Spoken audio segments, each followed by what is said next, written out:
The hum of the awakening stone at Fuli High School slowly faded. A giant letter F hung in the air, glowing with a dull light. It was official. My talent was F rank. F rank? You've got to be kidding me, someone whispered. Yang Han is the top student in our entire grade. I thought he'd bring glory to the school with an A or an S. What a waste, another voice added. F rank is barely better than a normal person. His path to martial arts is dead. Shut up, a furious roar cut through the crowd. Everyone turned. It was Chinchu.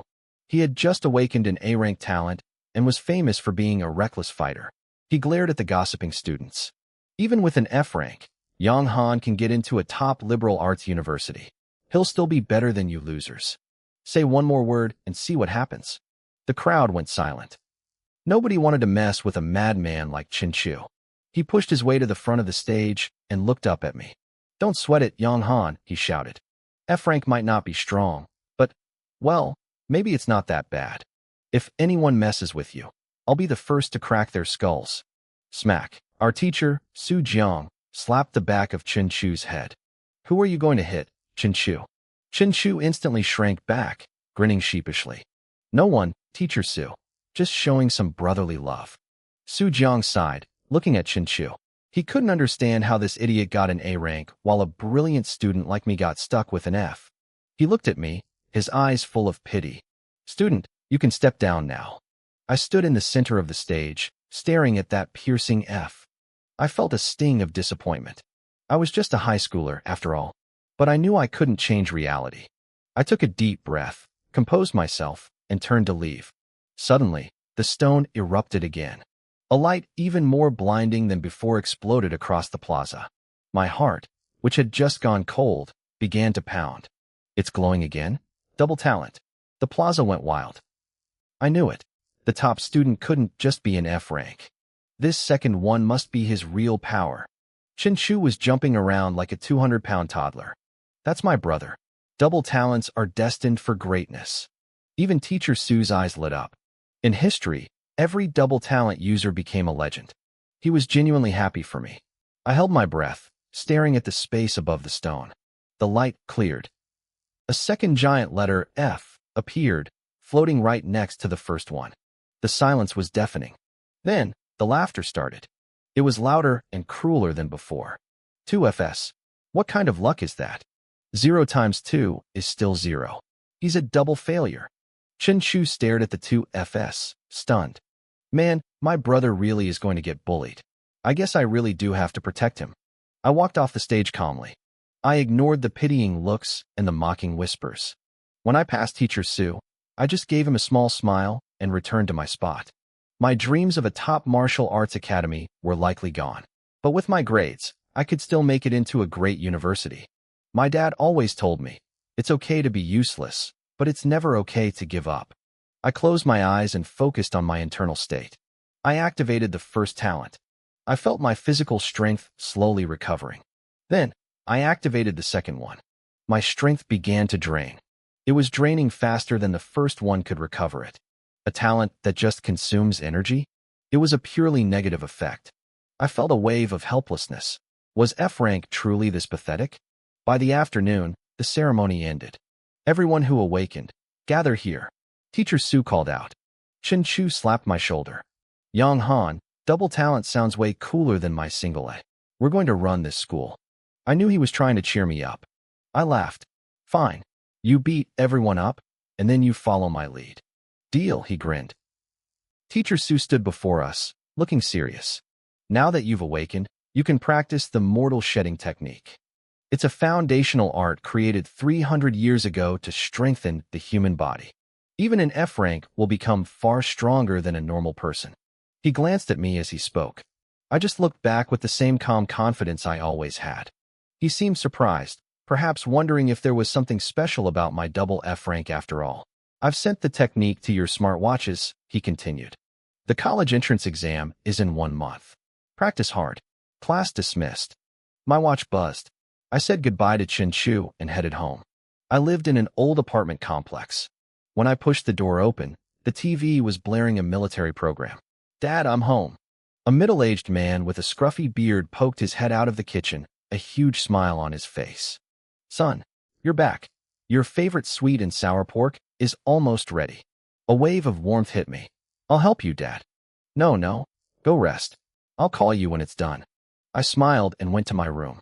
I sat cross-legged on the bed and projected the mortal shedding technique from my watch. I read through it quickly, but as I did, my expression turned strange. This wasn't some mystical secret manual. It was a manual. A literal step-by-step instruction guide on how to absorb star source fluid to strengthen the body. It was written in plain, simple language. I finally understood why they didn't teach this to minors. It was so simple a child could do it, and the temptation of superhuman power would be too much for a kid to handle. I took a deep breath and prepared to begin. The temptation to learn this technique early was too much for most kids. But if star source fluid entered an underdeveloped body, it would cause permanent damage. You'd lose any chance of ever awakening a real talent. I shook my head, clearing those messy thoughts from my mind. I needed to focus. I started to read through the manual one more time to be sure. Suddenly, a cold, mechanical voice exploded inside my head. Host detected beginning cultivation. Multi-talent system officially activated. I froze. Talent rank selection in progress. Talent rank confirmed. F rank. My heart sank. Another F rank. But the voice wasn't finished.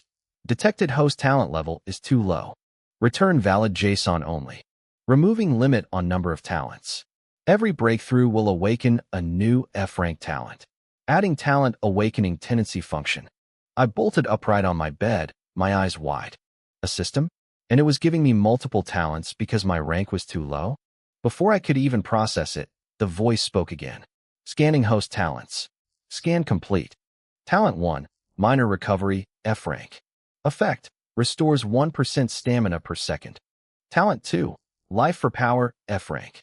Effect, consumes 2% stamina per second. During activation, strength increases by 0.01 every second. Detected initial talent combination is extremely poor. Survival is at risk. Granting 1 bonus talent awakening. Please choose your awakening tendency. 5, 4. The cold countdown snapped me out of my shock. I stared at my 2 talents. Minor recovery was okay, but life for power? That was a suicide mission. If I used them together, I'd lose 1% of my stamina every second. I'd be unconscious on the floor in less than 2 minutes. And for what? A tiny, negligible increase in strength? These talents were garbage. 3. Wait. My mind started racing. One talent took 2% stamina. The other gave back 1%. What if I got another recovery talent? Even another F rank 1? If I could get another 1% recovery, my stamina would stay perfectly balanced. The drain would stop. The strength gain would never have to end. 2. 1. I choose stamina recovery. I screamed in my head. A chime echoed in my skull. Congratulations. You have obtained F-rank talent, pain compensation. Effect, when consuming stamina, restore an additional 1% stamina per second. If stamina is low, recovery speed increases, but you will experience intense pain. A third F-rank. I wasn't disappointed. I was ecstatic. This was it. I didn't hesitate. I activated all 3 talents at once. It felt like an instinct. Minor recovery, on. Life for power, on. Pain compensation, on. 3 different energies collided inside my chest. Life for power started draining my stamina like a leaking dam, but the other 2 talents kicked in instantly. They plugged the hole perfectly. Not a drop of energy was lost. A translucent panel floated into my vision. Host, Young Han. Strength, 100. Average person, 100. Speed, 10 meters per second. Spirit, 1.5. In the bottom corner, a small line of text was ticking upward. Life for power active. Strength plus 0.01. Strength plus 0.01. I didn't feel tired at all. My strength was climbing every single second. 100.01, 100.02, 100.03. My breathing grew heavy. That was 0.6 points a minute. 36 points an hour. In a single day, that was 864 points. I knew from school that 1 point of strength was roughly 1 kilogram. That meant as long as I stayed alive, I was gaining nearly a ton of raw power every day. No medicine, no training, no resources. 3 useless F-rank talents had combined into a perpetual motion machine. Son, come eat. The ribs are getting cold. My dad's voice boomed through the wall, pulling me out of my thoughts. I forced myself to calm down, took a few deep breaths, and walked out. On the table sat a plate of sweet and sour pork ribs, tomato egg soup, and 2 bowls of rice. My dad, Yang Jian, was already waiting with his chopsticks. Eat while it's hot, he said. I sat down and took a bite. The flavor was perfect. Dad, your cooking is getting worse. Yang Jian froze. What? I went to 3 different stalls to find these ribs. I've made this 1,000 times. It's definitely worse, I said, stuffing another rib into my mouth even faster. He watched me inhale the food, realized I was joking, and laughed. You brat, you're just trying to make sure I don't steal any from you. We ate in silence for a while. He didn't ask about my talent test results. I swallowed a piece of pork and put my chopsticks down. Dad, it's a double F rank. His hand paused for a fraction of a second before he kept eating. Double talent? That's better than your old man. I'm going to take the martial arts exam, I added. This time, he stopped for 2 full seconds. He knew what a double F rank meant for a career in combat. It was a hard path. He looked at my face, saw my resolve, and just nodded. He piled 2 more ribs into my bowl. If you want to get into the top universities, you need to eat more. Your arms aren't even half as thick as Chinchu's. I smiled. Typical parents, always thinking more weight equals more strength. Near the end of the meal, my dad put his chopsticks down. His tone became serious, the casual chatter gone. Son, if you're going to walk the path of a warrior, remember one thing. Whether it's a beast or an enemy out there. I looked up at him. If you have the chance to finish them, don't hesitate, he said, pouring me some soup. If you hit a snake and don't kill it, the snake will remember your scent. When I was a rookie on the border, I let a half-dead wolf go. The next day, it came back and took my teammate's arm. He forced a small smile and pushed the soup toward me. Your mom used to love this soup. I didn't say anything. I just nodded and drank. I took his words to heart. In the city, fighting is restricted, but the world outside is different. My dad was the only family I had left. If he told me to be ruthless, I'd be ruthless. I pushed Yang Jian out of the kitchen before he could start the chores. You cook, I wash, I told him firmly. Don't try to steal my job. Your old man just wants to be helpful for once, he grumbled, but his body was honest. He flopped onto the sofa immediately. As the water ran in the sink, the news broadcast blared from the TV in the living room. The reporter's voice was urgent. Earlier that afternoon, a swarm of ironclad lizards had attacked the outer defense line of the Northwest base. The strongest among them was a level 6 mortal-shedding beast. The militia had suffered heavy casualties. Just as things turned critical, Professor Fang Xian from the Northwest Border Defense happened to be passing by. A flying mirror elite. He struck once and decimated the enemy. On the screen, a handsome man soared into the air. A single palm strike hit the earth, tearing open a ravine dozens of feet deep. Dozens of lizards were crushed into bloody paste instantly. The flying mirror realm. My hand paused over a bowl. I used to think an F-rank talent meant I could only help from the backlands. But now, everything was different. I looked out the kitchen window toward the massive silhouette of the base city's outer walls. Inside the walls, the lights were bright. Outside, there was only endless darkness. 12 years ago, my mother went into that darkness and never came back. I pulled my gaze away, stacked the last bowl, and dried my hands. That night, my dad and I talked for a long time. Maybe it was because I'd just awakened, or maybe he was just restless. He supported my decision to take the martial arts exam, but he couldn't hide his worry. He kept drilling survival rules into my head. Before bed, he handed me a small, exquisite box. It felt heavy in my hand. I went into my bedroom and shut the door. I pulled up my status panel. The green numbers were still jumping. My strength was at 208. It had doubled in just 3 hours. I carefully opened the box. Inside lay a glass vial filled with a shimmering blue liquid that sparkled like starlight. Basic star source fluid. Market price, 30,000 credits. I didn't want to think about how many early mornings and late nights it took for my dad to save up for this. I reviewed the mortal shedding technique one last time to make sure I had the breathing down. Then, I downed the vial. The liquid was ice cold in my throat, but the moment it hit my stomach, it exploded into searing heat. The energy surged through my veins like a wildfire. I followed the technique's instructions, guiding the energy to wash over my body while maintaining a steady breathing rhythm. The numbers on my panel began to flicker violently. When they finally stabilized, I stared in shock. Strength, 258. Speed, 11 meters per second. Physical intensity, 5%. 50 points of that strength came from the medicine.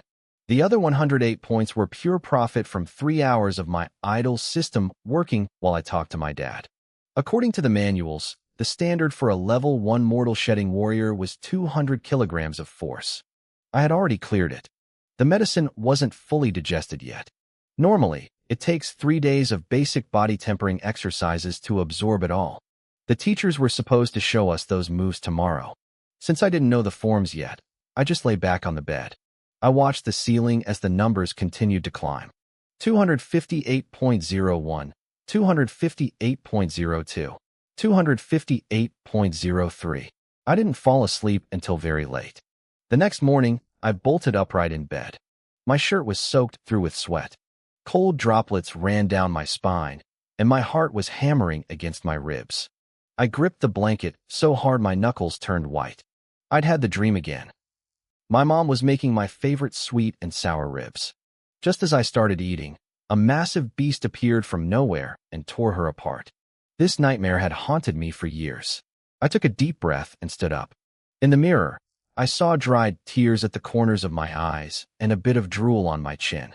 This time, the dream had been vivid enough that I could almost still taste the ribs. "Mom," I whispered, "I've awakened. I'm going to find the beast that killed you. I'm going to settle the debt." I opened my panel. Strength, 570. In a single night, my power had jumped by 312 kilograms. I clenched my fist, and my knuckles let out a sharp crack. Level 1 standard was 200 kilograms. Level 3 was 400 kilograms. At 570 kilograms, I was already closing in on level 5. At this rate, I'd hit the level 9 threshold of 1,000 kilograms in another 12 hours. I couldn't be late for the first day of training. I washed up, ate the breakfast my dad had left for me, and ran toward school. Fully High wasn't far, usually a 20-minute walk. "Hey, Xiaohan, I heard you awakened a talent. What grade is it?" a neighbor asked as I hurried past. I just rubbed my head and smiled. "Trash tier. F rank." It wasn't a lie. Everyone knew F rank was garbage. I reached the school's martial arts training hall. It was a massive facility, usually locked up, but opened exclusively for the seniors who awakened. As I walked through the doors, a dark shadow lunged at me from behind. An arm locked around my throat like an iron vice. "Gotcha," Chinchu laughed. Normally, I'd be gasping for air and begging for mercy. But today, I felt nothing. I reached up and casually peeled his arm off me. Chinchu stumbled back, looking at his hands in disbelief. "Whoops," I said, rubbing my neck. "Forgot my own strength. I took some Star Source fluid last night." I glanced at him. As an A rank, his strength had shot up significantly since yesterday. If I wasn't trying to keep a low profile, I would have tossed him across the room. "You took it too?" I asked. "How's it feel?" Chinchu flexed his bicep, looking at his muscles with pure adoration. "I feel terrifyingly strong." I nodded, not bothering to tell him that I was already leagues ahead of him. "Assemble," our class teacher, Su Jiang, shouted from across the hall. The awakened students of Class 6 gathered quickly. There were only about a dozen of us. The students who hadn't awakened were stuck in regular classrooms today. Their path to martial arts was effectively closed. Su Jiang looked us over. His gaze lingered on me for a second, a hint of pity in his eyes.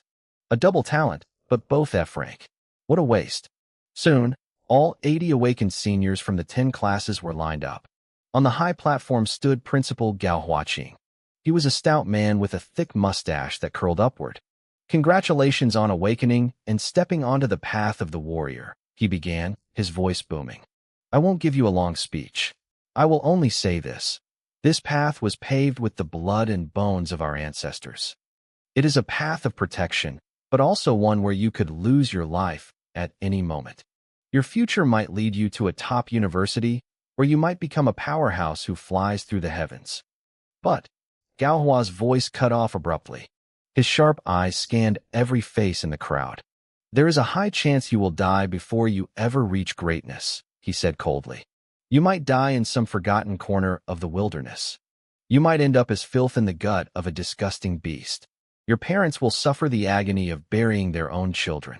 He was laying out the price of this path. It was cruel, but it was the reality. If anyone wants to back out now and become a state agricultural worker, there is still time, he continued. Regular people deserve a peaceful life too. No one will mock you. He stopped and waited. The silence was heavy. Students looked at each other, shifting uncomfortably, but in the end, not a single person moved.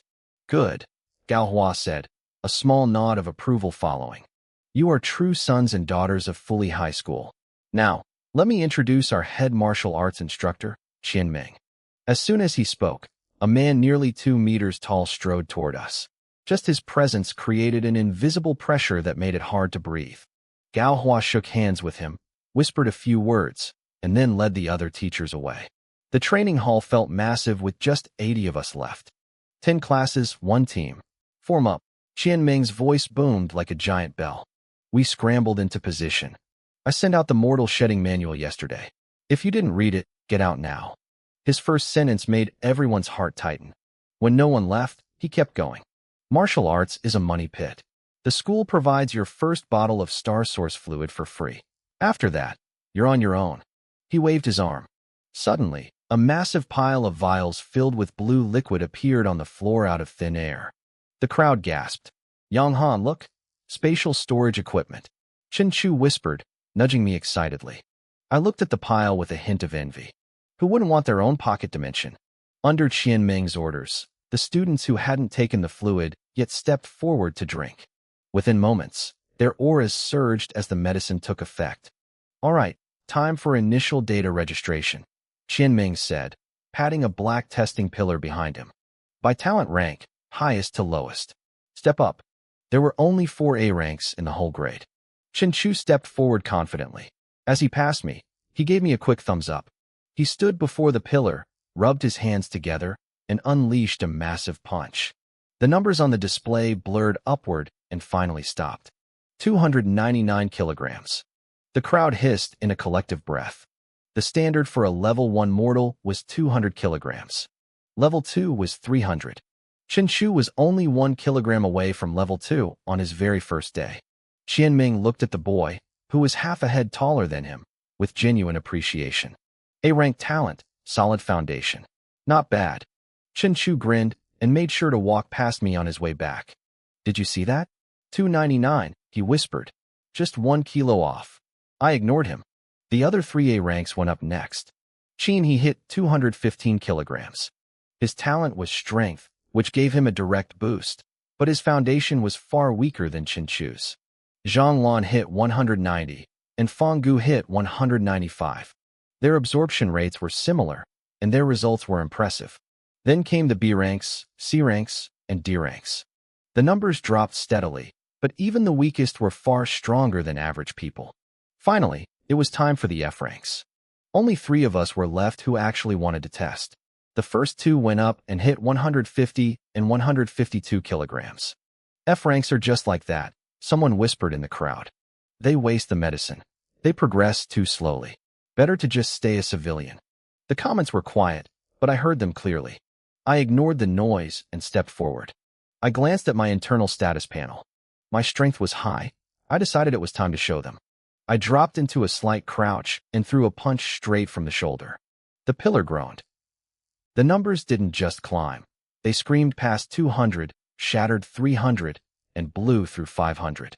They finally slowed down and settled. 640 kilograms. The hall went dead silent. 640? Is that a joke? Someone stammered. Haha, I knew Yang Han was a beast. Chen Chu shouted. He had felt my strength earlier when I brushed him off, so he wasn't as shocked as the others. I get it now. A handsome guy named Qin, he said, breaking the tension. Don't forget, Yang Han has dual talents. Even if they're F rank, dual talents are different.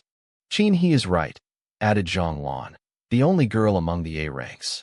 Historically, every dual talent user has achieved something great. There has to be a reason. As they started rationalizing the result for themselves, I felt a wave of relief. It saved me the trouble of making up an excuse. Qianming, however, was staring at me intensely. To reach the strength of a level 5 mortal on the first day was insane, even for a dual talent. He had known a genius once with A and D rank talents who only hit 500 kilograms on day 1. 640 kilograms. Good job. Get back in line, Qianming said, recording the data without further comment. Yes, instructor, I replied and moved back. Next, I'm teaching you the basic body refinement technique, Qianming announced. Master this, and you'll absorb star source fluid better.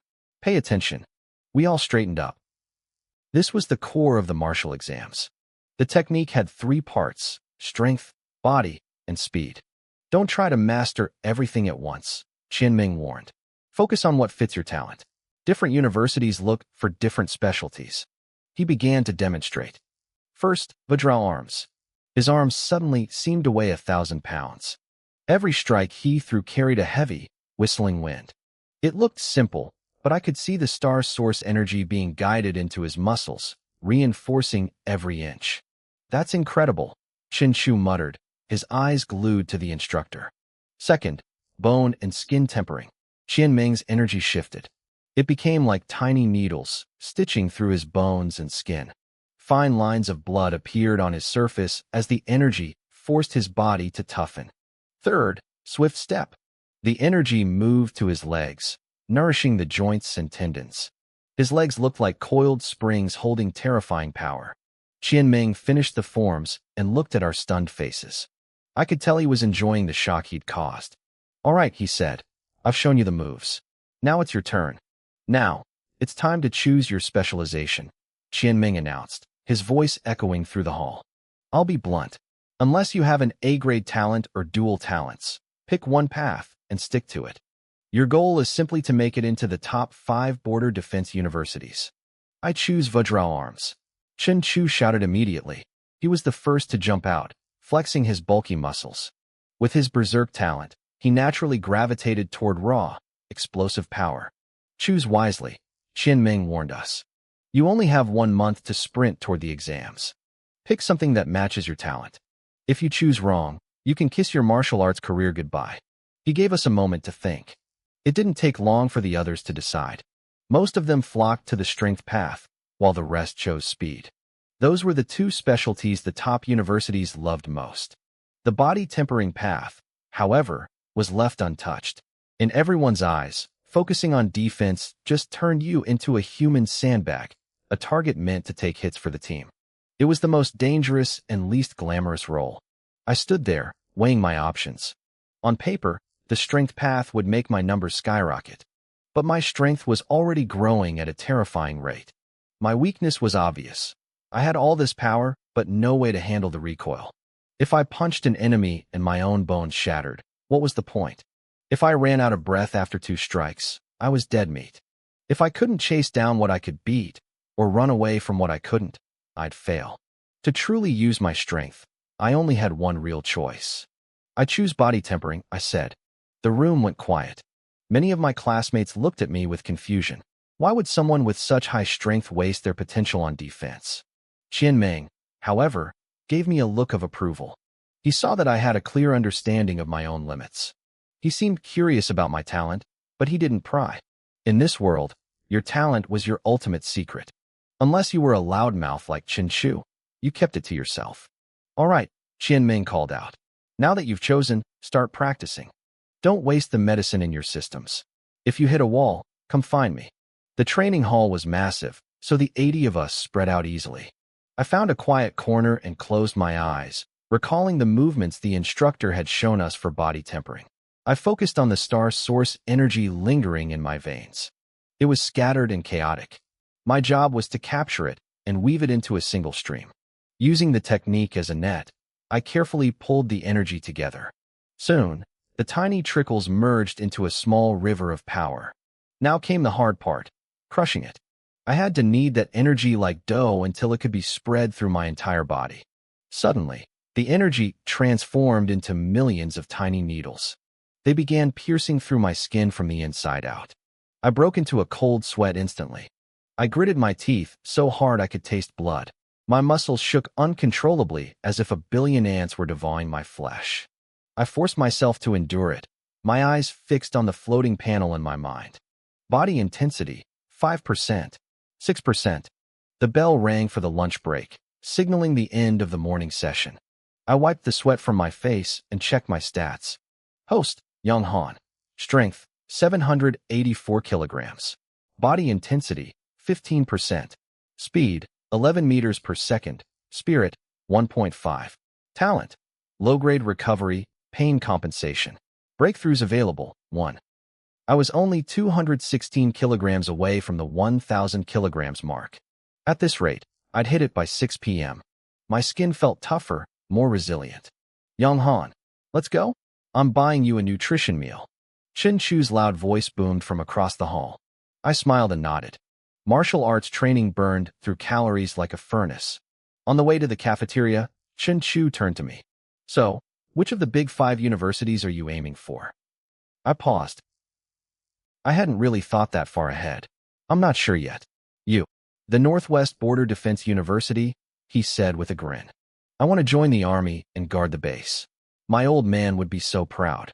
The Northwest 5, I repeated, nodding. Not bad. Maybe we'll end up as classmates. Or brothers in arms on the battlefield. Really? That'd be awesome. Chen Chu slapped my shoulder. I'd feel way safer with you around. You really think I'll make it? I'm in F grade, remember? People still think today was a fluke. Chen Chu laughed loudly and leaned in close. I know you, Young Han. You've always got a plan. Since we were kids, I've never seen you come out on the losing end of a deal. I rolled my eyes, but we kept moving. The cafeteria had opened a special window for martial arts students. The food was expensive, but the quality was on another level. This Benling meat is incredible. Chen Chu mumbled through a mouthful of food. It better be for 50 credits a plate, I replied. The meat was firm and packed with energy. It felt like fuel being poured directly into my muscles. After eating, we headed straight back. There was no time for a nap. Every second was precious. Qian Ming stood in the center of the hall, watching us. He was a sharp guy. He already knew who the dragons were and who the worms were. Some kids had to ask him the same question 10 times. Others, like me, hadn't asked once and had already mastered the forms. I could feel his eyes on me, but I stayed focused. Martial arts is a money pit, Qian Ming announced. To get into the Big 5, you need star source fluid. Until you reach the pulse opening realm, your body can't absorb energy from the air. You have to drink it. Talk to your families. Get ready. The mood in the room plummeted. A single bottle of basic star source fluid cost 30,000 credits. It lasted 3 days. For a month of training, you needed 300,000 credits. That was enough to bankrupt a normal family. I felt a surge of relief. If it weren't for my talent combo giving me infinite strength growth, I would have been one of those people. An F-grade student with no money was just cannon fodder. But, Qian Ming said, his voice dropping an octave to grab our attention. There is some good news. 7 days from now, the 10 students who show the most progress will be selected for the school's elite training program. Each will receive 3 bottles of star source fluid. And the top 3, they get a chance to enter the star source secret realm. The room exploded. This secret realm was the foundation of every major martial arts school. Qian Ming smiled, clearly satisfied with our reaction. The real race had finally begun. The Star Source Secret Realm was originally meant as a final sprint for the best students before the Big 5 exams. This year, the school had added 3 extra spots as a reward for the dark horses who showed the most progress in the first week. The school was going all in on us. They didn't want a return on their investment. They just wanted us to kill a few more beasts on the battlefield in the future. Do you understand? Qian Ming barked. Understood, we roared back. At that moment, even the expensive star source fluid seemed secondary to the glory of the secret realm. Good. Keep training, Qian Ming said, turning to leave. If you have questions, find me in my office. Class ends when you're done. In the world of martial arts, a master can lead you to the door, but the walking is up to you. Qian Ming never worried about us being lazy. Anyone without self-discipline or a streak of ruthlessness would just end up dead on the front lines sooner or later. I spent the entire afternoon buried in the body tempering technique. Again and again, I pushed through the forms. I had to have one of those secret realm spots. I noticed my classmates were gasping for air after a single set, needing 30 minutes of rest just to recover. But for me, every time I hit my limit, my pain compensation talent kicked in. A cool sensation would wash over my body, instantly flushing away the fatigue. It came with a side of agonizing pain, but I didn't care. To get stronger faster, I grit my teeth and kept moving. While others rested, I was already on my second and third sets. My F-grade talent actually gave me a training capacity that far exceeded A-grade geniuses. My absorption efficiency was low. Fine, I'd just outwork everyone else. The star source energy in my body was being consumed and absorbed at a terrifying rate. By the time the final bell rang, I stopped. I could feel it. The leftover energy from the bottle I drank last night was completely sucked dry. My body intensity sat at 25%, just barely reaching the first level of the mortal shedding realm. But my strength? I checked my stats, 1,005.23 kilograms. In terms of raw power, I had reached the threshold of the 9th level, the peak before hitting the Star Palace realm. However, the rest of my physical stats were lagging far behind. On the way out, Chen Chu ran over to catch up. I took a glance at him and realized he'd gotten stronger too. His foundation was solid. It felt like he was about to hit the first level across all categories. An A-grade talent really was something else. "Let's go, Young Han," Chen Chu urged when he saw me dazing off. "Right, let's go." We lived in the same direction, though his family lived in the luxury Shengjing apartments, which put my old, crumbling neighborhood to shame. When I got home, my dad wasn't back yet. I tried to practice the body tempering technique again, but without star source energy in my system, my stats didn't budge. I didn't hesitate. I cracked open the bottle of fluid the school gave me and downed it. The energy exploded in my stomach. It felt like billions of tiny needles were tunneling through my skin and muscles. Under my control, the energy surged, and my body intensity began to climb again. I was several sets deep into my training when the door opened.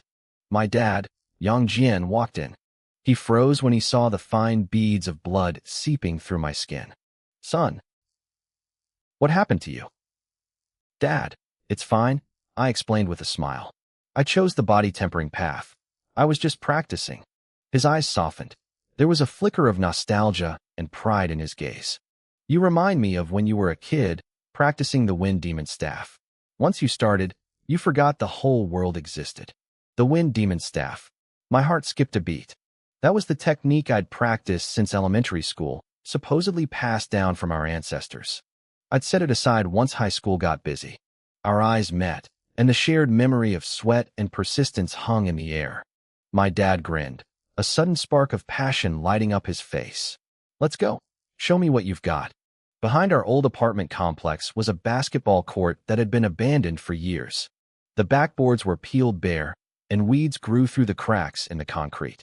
One flickering streetlight cast a dim, yellow glow over the scene. Dad led me to a pile of rubble near the equipment shed and dug around until he pulled out 2 white waxwood poles, thick with dust. He tossed one to me. I caught it firmly. It was heavy, the wood polished smooth by years of use. Even under the dust, it felt resilient. "The family gear," Dad said, holding his staff behind his back. "Hasn't been touched in 3 years, right?" He stepped into the center of the court and kicked the tip of his staff up into a sharp starting stance. The average guy in a kitchen apron vibe vanished instantly. His back straightened, and his eyes turned razor sharp. That was the aura of a man who had actually survived a mountain of corpses and a sea of blood. "Dad, are you serious right now?" I gripped the staff, feeling the rough grain under my thumbs. "Stop talking," he said, flashing a grin. "Since you're training your body, I need to see your foundation. Don't think drinking a bottle of star source fluid makes you a god." He spun the staff, creating a sharp whistle in the air. "I'll suppress my strength to the first level of mortal shedding, about 200 kilograms of force. Come at me. Let's see if you've forgotten the family style." He sounded relaxed, almost careless. In his mind, I had only awakened my talent yesterday. No matter how special it was, I shouldn't have more than 100 kilograms of strength. Using a 200-kilogram baseline to train me should have been more than enough. I looked at his calm face and did the math in my head. By the time I left school, my strength had already broken 1,000. If I swung with everything I had, I'd probably scare the life out of him. All right, I nodded. Dad, be careful. I adjusted my breathing and tried to hold back most of my power. I tensed my muscles, aiming for exactly 200 kilograms. Then I lunged. My foot hit the concrete with a dull thud, and I shot forward. Using my waist to drive my arms, the staff turned into a blur, whistling toward his lower body. Good. Dad's eyes lit up. My explosive power was better than he expected. He didn't retreat. Instead, he stepped in, pressing his staff down to intercept mine. With his veteran experience, he didn't need raw power, just a tiny, precise movement to deflect me. The two wooden poles collided in midair. Boom. A heavy, muffled explosion of sound erupted. The smile vanished from my dad's face instantly. A massive, overwhelming force slammed through the point of contact and surged into his arms. That wasn't 100 kilograms. It wasn't even 200. Dad felt his grip shudder. His fingers nearly flew off the staff. He had underestimated me. The strength he'd set for the first level couldn't stop this raw, monstrous power. His old momentum was spent, and before he could generate new force, he was sent sliding backward. 1 step, 2 steps, 3. He didn't stop until his heel crushed a piece of loose concrete. The wind blew across the silent, ruined court. It was deathly quiet. I looked down at my hands, watching the staff still vibrating from the impact. Then I looked up at my dad, who was standing there, staring at me, barely even breathing.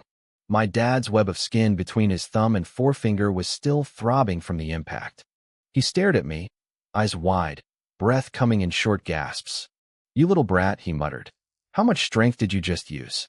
I rubbed my nose and pulled back the staff, standing up straight. "About 200 kilograms. "Bullshit," Dad barked. He stomped over and grabbed my arm, squeezing the muscle hard. "I used 200 kilograms of force to block that, and you knocked me back 3 steps. You call that 200? He glared into my eyes, his voice urgent.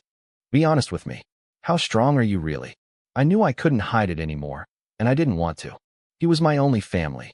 Letting him see a bit of my talent would give him some peace of mind.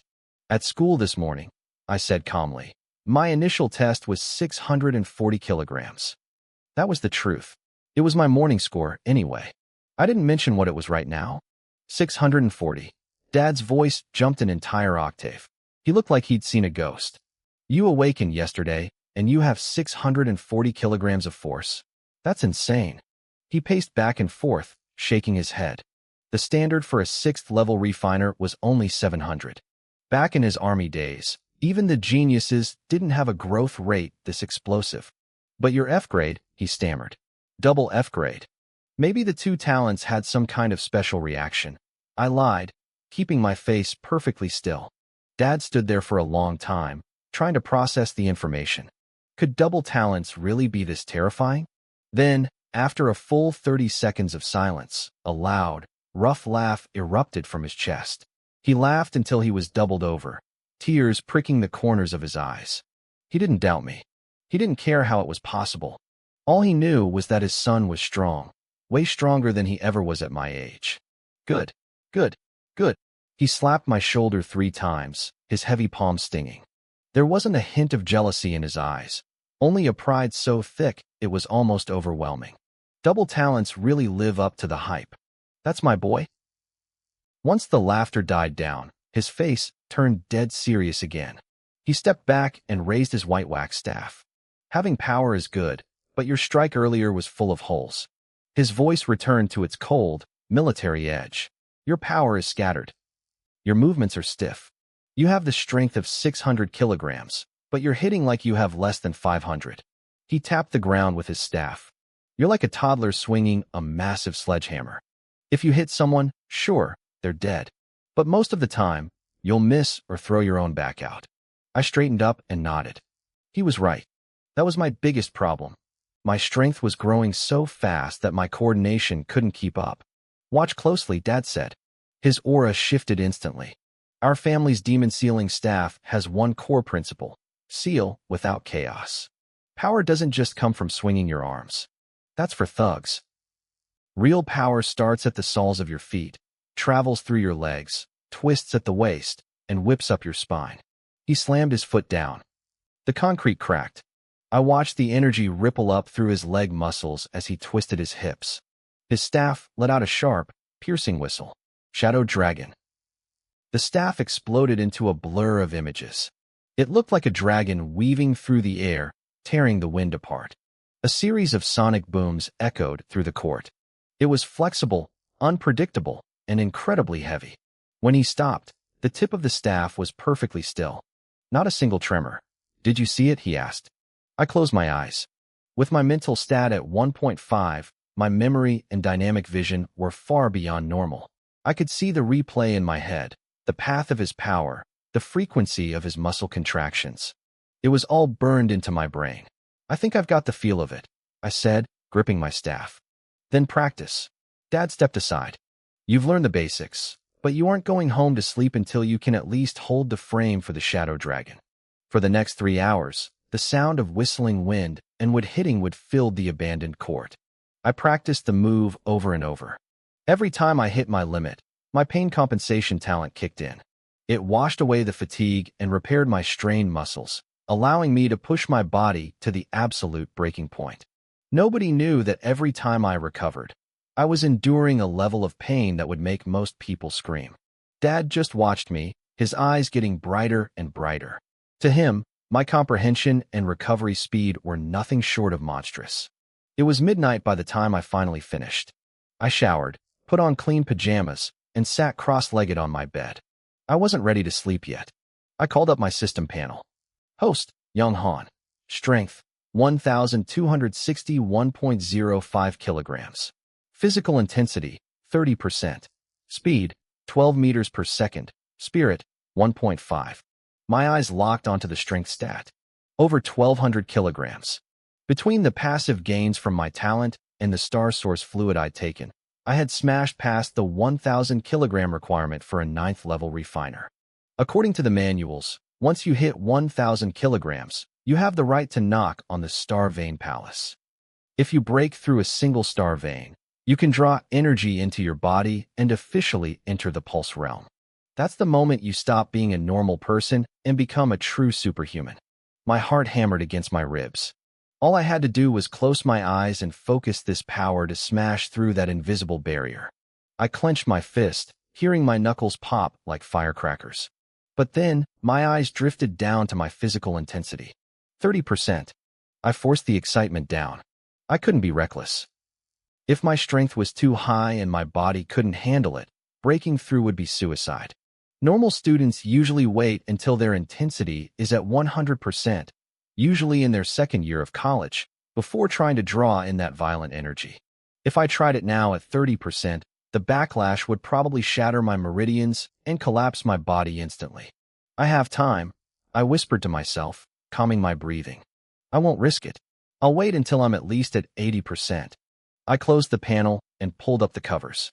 In the darkness, my 3 F-grade talents continued to work silently, tirelessly, preparing me for what was coming. The next morning in May was cool and crisp. I opened my eyes right on time and stretched. It was a good sleep. No nightmares about monsters this time. I sat up and summoned the panel one more time. Host, Young Han. Strength, 1,477 kilograms. Physical intensity. My physical intensity sat at 30%. My speed was 12 meters per second, and my spirit was at 1.5. My 3 talents, minor recovery, life-risking output, and pain compensation, were all active. My strength was still climbing steadily. Right now, I was an anomaly. My raw power far exceeded anyone at the 9th stage of the body refinement realm, yet my other stats barely scratched the first stage. Body refinement was the transitional phase before true cultivation, divided into 9 levels. To safely open the Star Vein Palace, the Federation's gold standard was a speed of 20 meters per second, 1,000 kilograms of force, and 100% physical intensity. That was the theory. In reality, people with low-grade talents or zero resources rarely reached that peak. They often risked everything to force the palace open early. Once it was open, they could tap into at least one star vein. Even without expensive resources, they could slowly absorb the energy from the atmosphere. It was a slow path, but it broke the chains of poverty. Inside the fully high school training hall, the air was thick with the sound of heavy breathing. Chin-Chu was sprawled on the floor like a dead fish, his chest heaving and his uniform soaked in sweat. He turned his head, watching me perform my body-tempering exercises. His eyes were full of disbelief. Body tempering wasn't just about moving. It was about guiding energy while manipulating every single muscle in sync. The movements looked small, but the physical drain was staggering. It was incredibly painful, which was why most students avoided it. Yang Han. Chin-Chu wheezed, his voice weak. Are you even human? You're like a piece of iron. You don't even pant. I finished a set and wiped the blood seeping from my pores. I gave him a dry look, but didn't waste my breath. Suddenly, my pain compensation talent sensed my exhaustion and kicked into high gear. I let out a sharp, muffled hiss. Veins bulged in my arms beneath the towel. From my scalp to my toes, every nerve felt like it was being shredded. It felt as if my flesh was being peeled back and my tendons were being ground into pulp. I clamped my teeth shut, refusing to make a sound. To everyone else, I just looked like I was taking a quick breather. A moment later, the agony faded. My exhausted body felt recharged and full of vitality. It was a terrifyingly good talent. Again, I whispered. I took my stance, pulling the remaining star source energy in my body until it formed a thin film over my skin. Then, the energy spikes began to pierce me again, triggering a fresh wave of pain. My classmates glanced over, but they were starting to get used to my intensity. At lunch, Chin-Chu sat across from me with a mountain of food, complaining through a mouthful of rice. 30,000 for one bottle of star source fluid is insane. It's going to kill my old man's bank account. I heard some S-grade geniuses are already using mid-grade or even high-grade stuff. Your dad works in the city, he can handle it. I replied, but my mind was elsewhere. Chin-Chu had an A-grade talent. He could burn through a bottle of low-grade fluid in 2 or 3 days. That was roughly 400,000 credits a month. Me? Because of pain compensation, my body consumed energy at a terrifying rate. I could drain a bottle in a single day. My father's small restaurant only cleared about 10,000 credits a month after expenses. It couldn't even fund one day of my training. I needed money. And I knew where the money was, outside the city walls. The monsters out there were a gold mine. Because they absorbed star source energy, their meat was a delicacy for the rich. A single spirit-running sheep was worth 30,000 credits. If a beast reached the pulse realm, it would have a source core, the primary ingredient for energy fluids. Those were worth a fortune. I looked out the window at the distant, towering walls. A plan started to form. When the final bell rang, I had exhausted the last of my energy fluid. After an entire afternoon of relentless tempering, my strength had hit 1,800 kilograms. My physical intensity had jumped by 8%, reaching 38%. I could feel the effects of the low-grade fluid starting to wane. I said goodbye to Chin-Chu, but didn't head home. I sent a quick text to my dad. Extra training at school tonight. I'll be home late. I hopped on a maglev train heading for the outer ring. My destination was the freelance martial artist hub on the edge of the northwest-based city. It was a place for warriors who weren't quite elite, but were hungry for wealth. I ducked into a quiet general store and changed into a set of nondescript gear. Then, I walked into a cold weapons shop. Boss, give me the toughest iron staff you have, I said. Solid core. The owner glanced at my masked face and pulled a black staff from the shelf. 300 credits. It's laced with crystal iron. Very durable. I took it. It felt heavy, at least 30 kilograms, but it wasn't enough. Too light. Got anything heavier? The owner raised an eyebrow. I do. But can you actually use it? Carrying it is one thing, swinging it is another. Let me try, I said. He brought out 2 more. This silver one is 1.6 meters and weighs 50 kilograms, he said, pointing to the left. Then he pointed to the right. This one is 1.8 meters and weighs a full 100 kilograms. Take your pick. He smiled, clearly expecting me to struggle. I walked straight to the 100-kilogram staff. I didn't need the heaviest thing in the world, but I needed something that felt right. I reached out, and snatched it up with one hand. I gave it a quick, casual spin. The air hissed as the heavy metal cut through it. The grip was perfect. How much? The owner stared at me, stunned. 1,000 credits. I felt a twinge of pain in my wallet. That was 2 months of savings, but I paid him. I wrapped the staff in cloth, strapped it to my back, and disappeared into the crowd. Behind me, the owner was still frozen. To handle 100 kilograms like it was nothing, I had to be at least a 7th or 8th stage expert.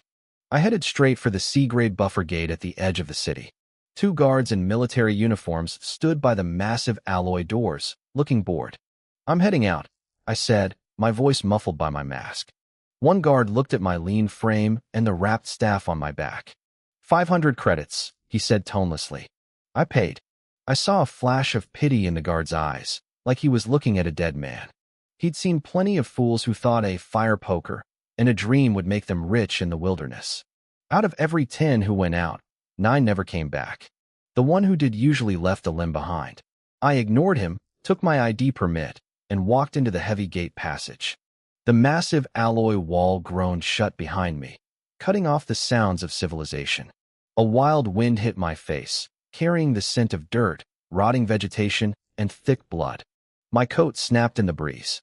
Before me lay an endless wasteland, where strange, twisted plants grew wildly among the ruins of the old world. The horizon was stained a sickly, eerie yellow. This was the world outside the walls. I didn't rush headlong into the deep wilderness like some hot-blooded amateur. I needed to test my strength on the outskirts first. I gripped the heavy metal staff, unwrapping the cloth as I pulled it into my hands. I lowered my center of gravity and moved with silent steps, patiently searching for my first prey. As the twilight deepened, I rounded the ruins of a collapsed building. About 50 meters ahead, a bush rustled. I froze instantly. I slowed my breathing until it was barely a whisper. In the shadows, 2 points of crimson light suddenly ignited. I tightened my grip on the staff. My heart hammered against my ribs. Beasts were common enough in this era. I'd seen them on TV 1,000 times, but this was the first time I was standing face to face with one. The crimson lights drew closer.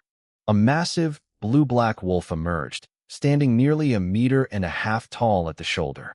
Its eyes were blood red, and foul-smelling saliva dripped from its fangs, sizzling like acid when it hit the grass. A man-wolf. The data flashed through my mind. Studying the bestiary was a requirement in school. These things were common predators near the northwest base. They were venomous, fast, and lethal. I didn't move. To a beast, a human was just a meal. It would definitely pounce. The wolf let out a low growl. Its thick hind legs exploded off the ground, turning its massive body into a black blur. A stench of blood hit my face. My pupils contracted, but I didn't retreat. I didn't even block. I didn't know how strong this thing was yet, so I had to test the waters. My body moved faster than my brain. Years of practicing the mad demon staff style had turned my reflexes into pure instinct. I shifted my weight, slipping to the side by a hair's breadth. The wolf's claws whistled past, tearing through my windbreaker. The cold air rushed in through the rip. It was fast. This thing was easily at the 8th or even 9th stage of the mortal realm. It was much quicker than me.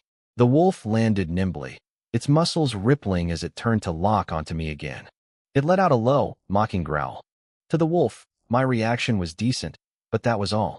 I held the staff with both hands and sank into a starting stance. I didn't rush the attack. The wilderness wasn't a sparring ring. A single moment of impatience could be fatal. The man-wolf lost its patience. It transformed into a streak of blue-black lightning again, this time aiming for my ribs. Now, when it was less than 3 meters away, I moved. I ignored the fangs and claws. My 100-kilogram staff cut through the air silently, thrusting at a cruel angle toward the wolf's hind leg joint. This was a classic move from the mad demon style, striking the source to save the self. It was fast, precise, and ruthless. The wolf's predatory instinct screamed danger. It twisted its body mid-air, abandoning the attack, but my power was too much. Even though I didn't land a direct hit, the tip of the staff slammed heavily into its outer thigh. A piercing howl shattered the night. The wolf landed with a stumble, its left hind leg twisting at an unnatural angle. Its movement slowed instantly. It worked. My confidence surged. I stopped playing defense. My footwork shifted, and the black iron staff began to dance. At first, my moves were stiff, relying purely on raw strength to smash and sweep. But as the fight continued, years of practice began to boil over. Every swing, fueled by the smell of blood, started to evolve. The rigid patterns were being activated by the adrenaline. The staff became an extension of my arm. The intent moved before the strike. My eyes changed. The nervousness faded, replaced by a cold, detached indifference. This was the thrill of combat. The staff came alive, sometimes striking like a venomous snake, other times heavy and crushing like a giant python. The sound of metal tearing the air was constant. Hidden Dragon, the core technique of the mad demon staff, was finally being mastered in this life-and-death struggle. The man-wolf was losing its mind. It dragged its mangled leg, snapping at me frantically as toxic saliva sprayed everywhere. But I was deep in the flow now. Every lunge and claw swipe was easily parried or dodged with minimal effort. I countered with surgical precision. The staff slammed into the wolf's spine with a dull thud. Another strike caught it in the side of the head. The wolf staggered, half its face collapsing under the impact. Warm, thick blood flowed down the length of my staff. I didn't feel disgusted. The smell of blood actually made me excited. When I was 6 years old, I'd overheard my father talking. My mother hadn't just disappeared. She'd been killed by these filthy beasts. They hadn't even left a body behind. For 12 years, I dreamed of monsters tearing her apart. I pretended not to know so my father wouldn't worry. I'd worn a mask for so long, but hatred doesn't fade. It only rots and grows heavier. If I didn't let it out now, I was going to go crazy. Die. The growl tore from my throat. I caught the moment the wolf froze in pain. My arm muscles coiled like snakes. I funneled every ounce of my power through my waist and into my arms. Nearly 2 tons of force poured into that 100-kilogram iron rod. My eyes were bloodshot. There was no technique in this strike. No finesse. Just pure, primal, savage destruction. The staff hissed through the air like a bolt of black lightning. It expanded in the wolf's terrified eyes. The sound of a skull shattering echoed across the wasteland. The wolf's head exploded like a watermelon hit by a sledgehammer. Red and white brain matter, mixed with bone shards, sprayed all over me. The warm liquid coated my face, tasting salty and sweet. I stood there, chest heaving, my arms trembling slightly. I looked at my right hand. The skin between my thumb and forefinger had split open. My physical body couldn't quite keep up with the sheer output of my power yet. Then, an indescribable sense of relief washed over me. It started in my gut and surged through my entire body. I slowly looked up at the yellow moon and grinned, showing my white teeth. I was genuinely happy. Mom, I finally started paying them back. I stood there until my stamina recovered, aided by my pain compensation talent. I moved quickly then, skinning the wolf and carving out the best cuts of meat. I took the teeth, the heart, and the claws, the most valuable parts, and wrapped them in the hide. This haul was enough to buy a bottle of Star Source fluid. It was getting late. The wilderness was twice as dangerous at night, and I didn't want my dad to worry. I checked my bearings toward the northwest base and started to move. I hadn't gone far when 2 figures appeared ahead of me. I dropped low, instantly vanishing into the shadows. I crouched in the thick brush, keeping my breathing shallow. I have to hand it to the Demonic Path sect. A deep, booming voice rang out. You actually managed to steal something from the Zhangshi Star Energy Company. I peeked through the leaves. A burly man in a suit with a shaved head stood in the clearing, clutching a briefcase. He looked like a professional enforcer. Opposite him stood a plain-looking young man with his right hand tucked inside his jacket, looking incredibly tense. Cut the crap, the younger man snapped, his eyes darting around. Did you bring the money? 1 hand for the cash, 1 hand for the goods. I have it, the bald man said, lifting the briefcase. But what's with you cultists always picking these creepy spots for a deal? This place is clean, the young man rasped. The city is crawling with patrols. It's too dangerous. He scanned the area again, his gaze passing over the very bushes where I was hiding. I froze, slowing my heart rate until I felt like a part of the earth itself. I was a stone in the darkness. He didn't see me. Fair enough. The bald man grinned, revealing a row of yellow teeth. He snapped the briefcase open. Under the moonlight, stacks of crisp, new bills shimmered. 1 million. Count it. No need, the young man said, still wary. You don't last long in this business without a little reputation. Sharp kid, the bald man muttered, though his eyes were filled with pure greed. The young man carefully pulled a metal vial from his jacket. Inside, a liquid glowed with an eerie, pulsing crimson light. It looked alive. The Star Source Talent Potion. The bald man breathed, his voice dropping an octave. The latest model from Zhangshi? The very latest, the youth replied. Good. Very good. The bald man pushed the briefcase forward. Give me the goods, and the money is yours. The young man didn't move. Back up 3 steps first. Cautious, aren't you? The bald man laughed, but he complied, stepping back. The youth leaned down, reaching for the briefcase with one hand. That was the moment everything went to hell. As the kid bent over, the bald man's face twisted into a mask of pure violence. He lunged, his boots kicking up dirt as he exploded forward with terrifying speed. He threw a heavy punch straight at the kid's spine. But the young man was ready. He grabbed the briefcase and rolled, barely dodging the lethal blow.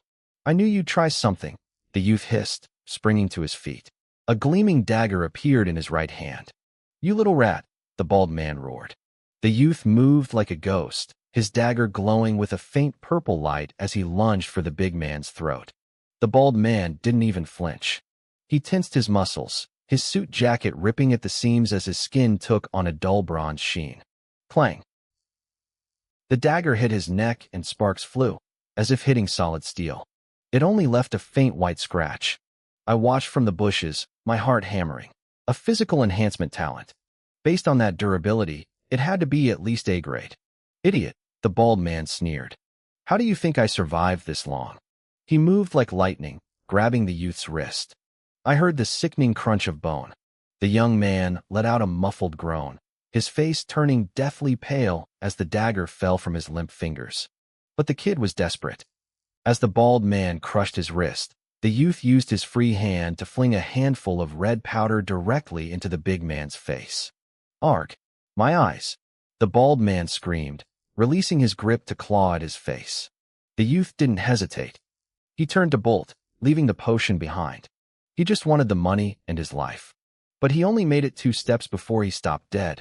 He looked down at his chest, where a purple glowing blade was sticking out of his ribs. It was his own dagger. Even while blinded and screaming, the bald man had felt for the weapon on the ground and hurled it with lethal accuracy. The youth collapsed, blood bubbling in his throat. The briefcase hit the dirt, spilling cash everywhere.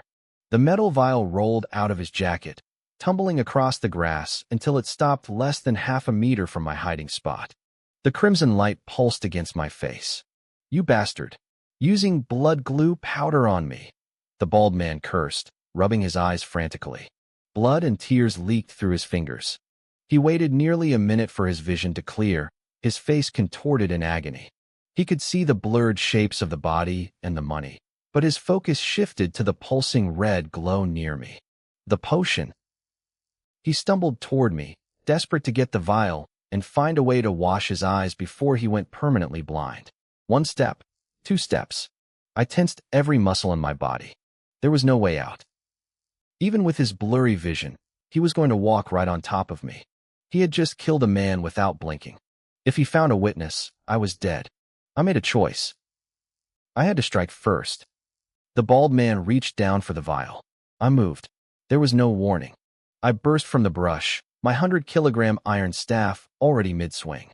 I channeled every ounce of my strength from my feet through my waist and into my arms. I didn't know how strong he really was, so I gave him everything I had. The wind howled as the staff descended. The man's combat instincts screamed at him. He tried to turn, but his focus was on the potion and his stinging eyes. At the last microsecond, he activated his talent, a metallic sheen covering his skull. Crack! The sound was deafening.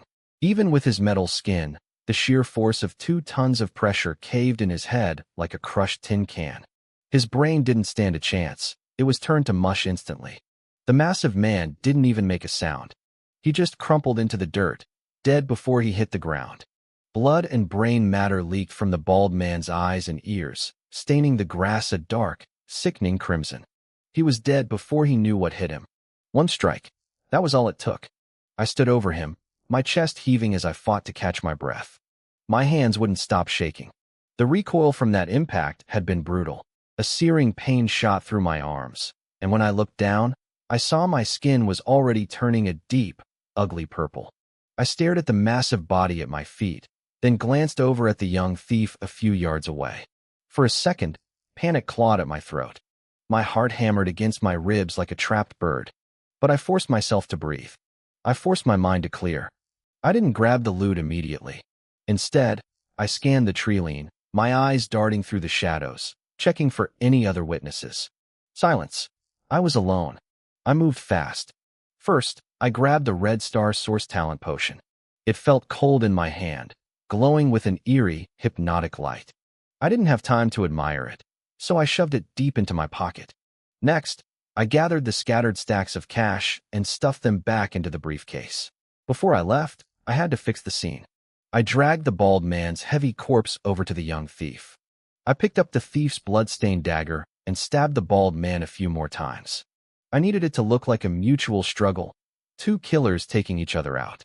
I used my boots to buff out my tracks and stamped down the grass nearby to mimic a wider radius of combat.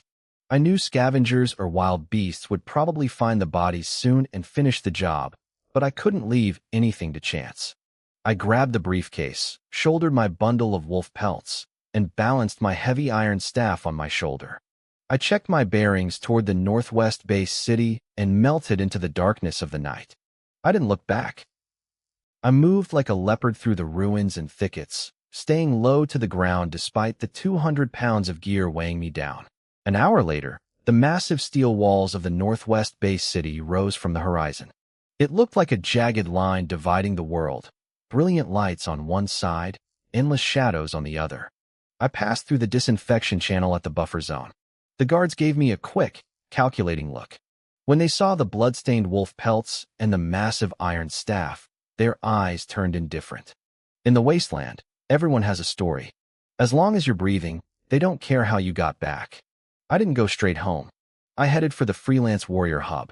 It was a chaotic place, even late at night, smelling of sweat, cheap tobacco, and dried blood. I had been here before to study beast behaviors, so I knew my way around. I ducked into a small general store, pulling my hood low to hide my face. The shopkeeper, a middle-aged man with a jagged scar across his cheek, eyed my bloody clothes and the heavy bundle on my floor. He knew I wasn't just some kid playing hero. "Looking to sell, brother?" he asked, his voice surprisingly warm. I nodded without saying a word and dropped the bundle. He unwrapped it, his eyes widening slightly when he saw the intact wolf heart and the quality of the fangs. He could tell by the size of the teeth that this wolf was at least a level 8 refinement beast. For someone as thin as me to take it down solo, he knew I was dangerous. Pelts are clean, teeth and claws are top-notch. Heart and meat are fresh, he muttered, calculating. 35,000 alliance coins. Deal, I said. My voice was raspy, disguised. I had 1,000,000 coins in a briefcase. I wasn't going to haggle over pennies. Give me 1 bottle of basic Star Source fluid and the rest in cash. The shopkeeper grinned. He probably thought he was ripping me off. He handed over a vial of icy blue liquid and 5,000 in cash. I took them and left immediately. I hit a clothing store next to change my outfit and bought a generic backpack. Then, I spent 2,000 coins to rent a private reading room in the hub for the night. It was small, but it was private and secure. I locked the door, kept my staff within reach, and stripped off my clothes in the bathroom. I let the hot water wash away the grime, the blood, and the smell of death. My arms were still a mess of purple bruises from the shockwaves of my own strike. Back in the room, I finally looked at the briefcase. 1,000,000 coins, stacked neatly, smelling of fresh ink. I moved the money into several black plastic bags and hid them in a small crawl space above the bathroom ceiling. Then there was the red potion. It looked dangerous, almost alive. I tucked it into a hidden pocket in my new clothes and put the blue Star Source fluid I'd just bought into my backpack. By 11 p.m., I finally made it back to my front door. The living room light was still on. My father, Yang Jian, was sitting on the sofa in his pajamas, peeling an apple while watching an old war movie. My dinner was sitting on the table under a mesh cover. "Oh, look who decided to come home," he joked, not looking up. "I thought some girl had kidnapped you." Instructor Chien kept me late for extra training. I lied, kicking off my shoes. "Hard work is good, but don't overdo it," he said, handing me a slice of apple. "Your body is your only real asset. Here, eat this to get your appetite going." "Thanks, Dad." I wolfed it down. I was starving. I sat down and started eating the meat and soup he'd prepared. My arms screamed in pain every time I lifted the rice bowl, but I kept my face neutral. "How's the demon-subduing staff technique coming along?" Dad asked, his eyes lighting up. "Want to go a few rounds?" "Not tonight," I said through a mouthful of rice. "I'm exhausted. I just want to sleep." "Fair enough. Get some rest. You've got an early start tomorrow." I finished my food and retreated to my room as fast as I could. Once the door was locked, I let out a long, shaky breath and collapsed onto the bed. My mind was a mess. I tried searching for the organization on my smartwatch, but nothing came up. My student-level access was too low. I tried searching for the Zhongstar Energy Company and the Talent Potion, but those were dead ends too. I'd have to try the city's internal network tomorrow. As the adrenaline finally faded, the throbbing in my arms intensified. I lay there in the dark, replaying the sound of that man's skull cracking over and over. Suddenly, there was a soft knock on my door. "Xiaohan, you asleep yet?" It was my father's voice. I sat bolt upright, my heart jumping into my throat. "No," I called out, trying to sound normal. "What's up?" The door pushed open and my father, Yang Jian, walked in. The usual goofy grin was gone. His face was dead serious.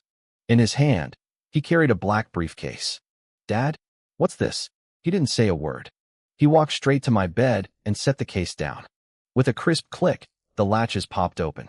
Nestled in the black foam lining were 10 glass vials filled with an icy blue liquid. Star Source fluid. 10 of them. That was 300,000 Alliance credits sitting on my mattress. My breath hitched. It didn't make sense. "Dad, did you sell the restaurant?"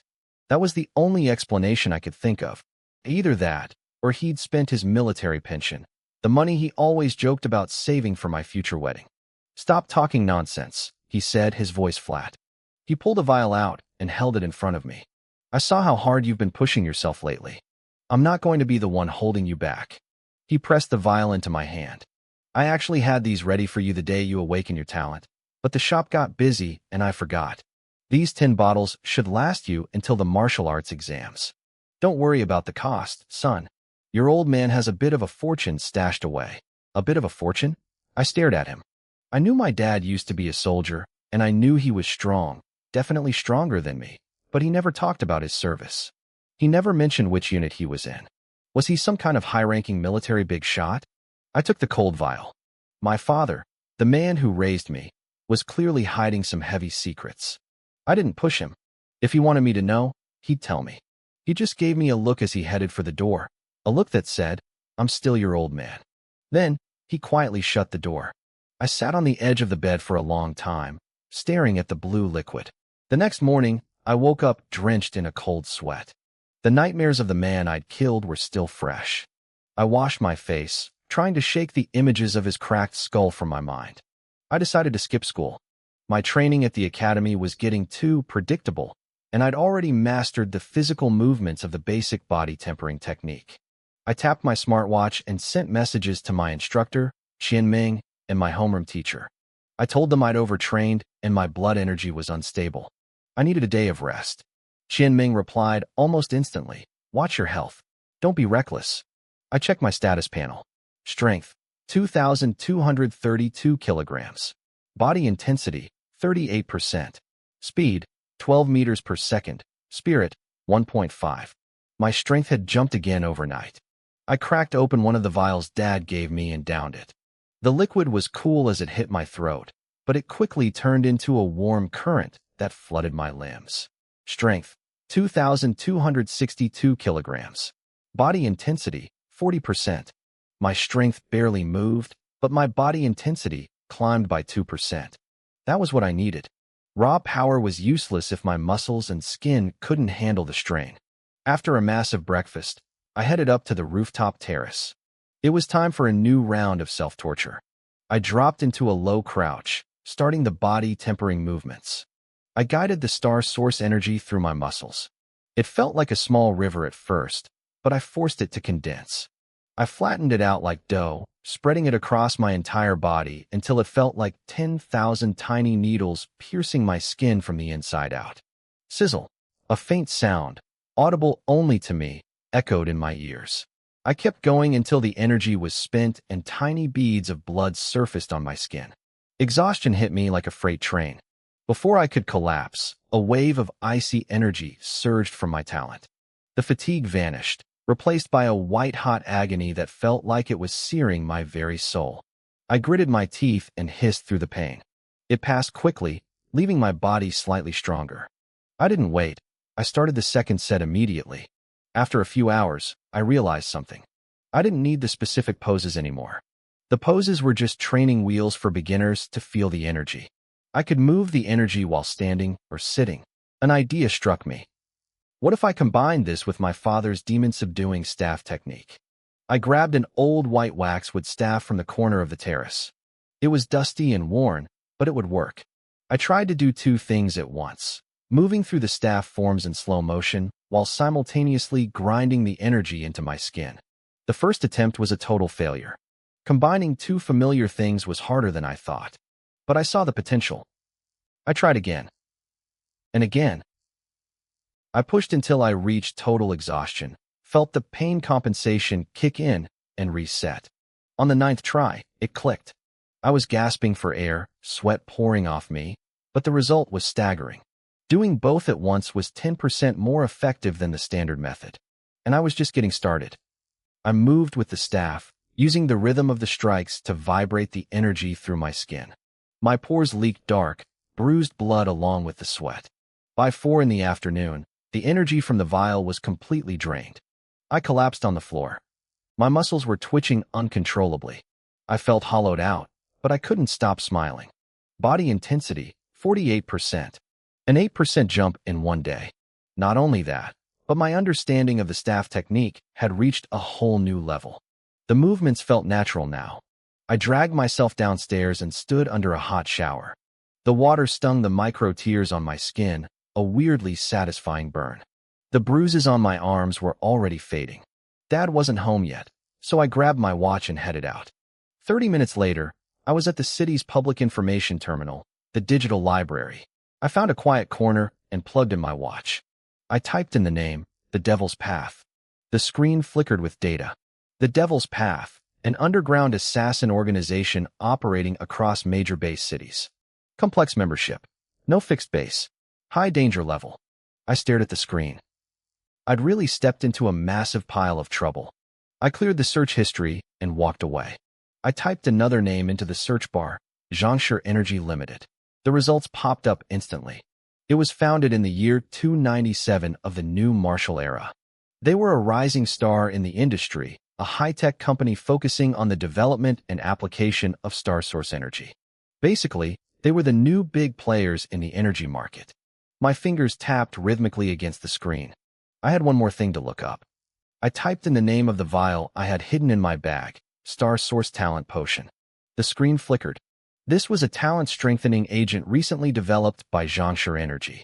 According to the description, taking it would drastically enhance the positive effects of a user's talent for 24 hours. However, the potion acted as a powerful stimulant. Clinical trials showed a 10% chance of causing a permanent mutation in the user's talent. Because of those unknown risks, it hadn't been officially released to the market yet. The estimated price? 2 million union coins per vial. My breath hitched. 2 million. My heart felt like an invisible hand had reached into my chest and squeezed it tight. Suddenly, it all made sense. I understood why that bald man was willing to kill for this. In the middle of a battle, a sudden spike in talent could be the difference between life and death. I thought about my own talent, life-risking output. It gave me a tiny bit of recovery, but the main draw was gaining 0.01 kilograms of strength every second. If that was drastically enhanced for 24 hours, what would it become? How much strength could I stack? Sure, there was a 10% chance of mutation. But looking at the potential gains, that risk was negligible. Even if the effect turned out to be negative, it would wear off after a day. For most people, this was a trump card to be used in a desperate fight. For me, using it in battle would be a waste.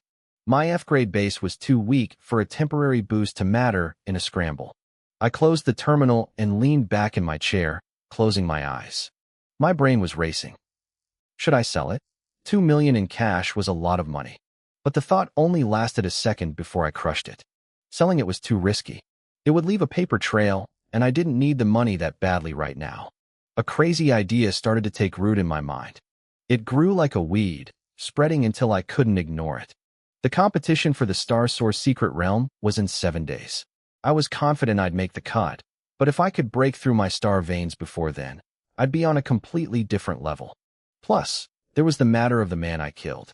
I'd been careful, but there was always a risk of being found. I needed more power. Now, I stood up, my mind made up. I left the library without looking back. As I walked away, a man in an elegant suit was frowning in a high-end villa across the northwest-based city. A voice came from outside his door. "Manager, we have a lead." News from Zhang Lin's side. At the same time, in a dark underground hall on the outskirts of the city, a cold, raspy voice echoed from a high throne. "Are you sure?" "I'm sure," a subordinate replied, trembling.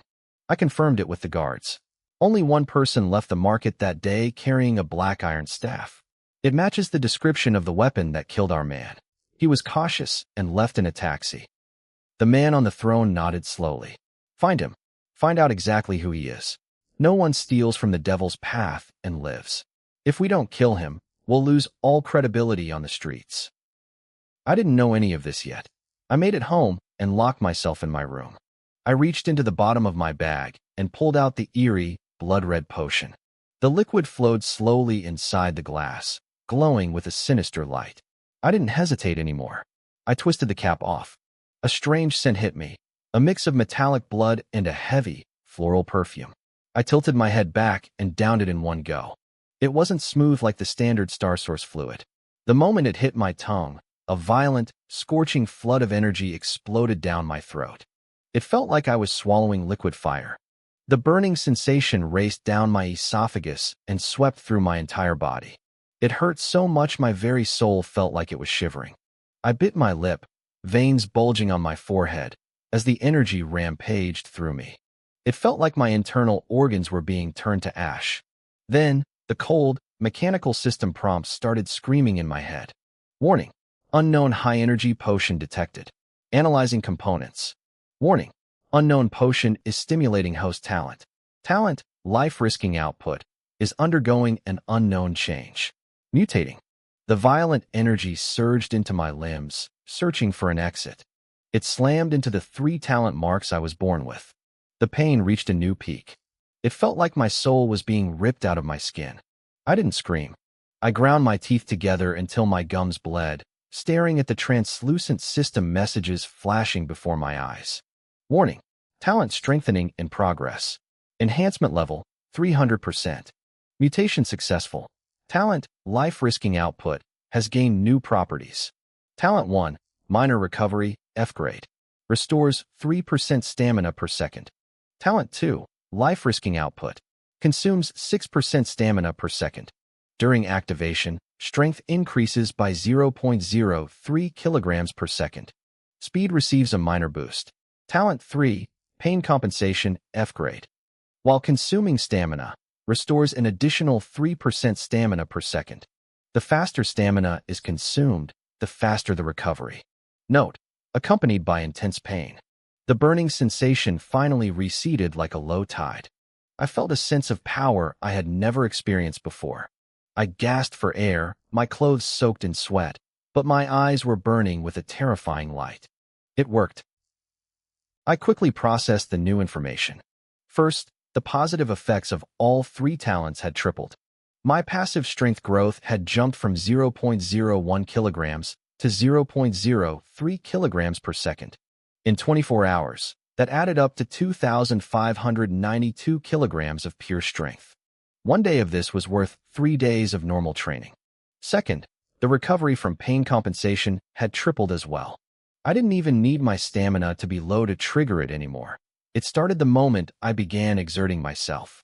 This meant my training efficiency was about to skyrocket. My endurance would be monstrous. But there was one final surprise. The mutation had given my talent a brand new characteristic. When my talent activated, I felt a slight increase in my speed. It was a minor boost, almost unnoticeable at F grade, and I wasn't even sure if it would be permanent. But I didn't have time to obsess over the details. I had 24 hours of infinite stamina ahead of me, and I wasn't going to waste a single second. I looked up, my eyes burning with a desperate, frantic energy. I grabbed my smartwatch and sent a quick message to my father, Yang Jian. I told him I'd had a breakthrough with my demon-subduing staff technique and needed to go into seclusion for a day. I told him not to disturb me for any reason. Then, I made up a quick excuse to skip school. I didn't even wait for a reply. I grabbed the star source fluid and the black iron staff my father had given me and bolted out of my room. I took the stairs to the rooftop in 3 massive leaps. First, I downed a bottle of the star source fluid. I didn't even wait for the warmth to spread through my chest before I gripped my staff and dropped into the opening stance of the B-Demon staff technique. I didn't hesitate. I combined my body-tempering art with the staff movements, guiding the boiling star source energy through my veins. The staff sliced through the air with a heavy, muffled whistle.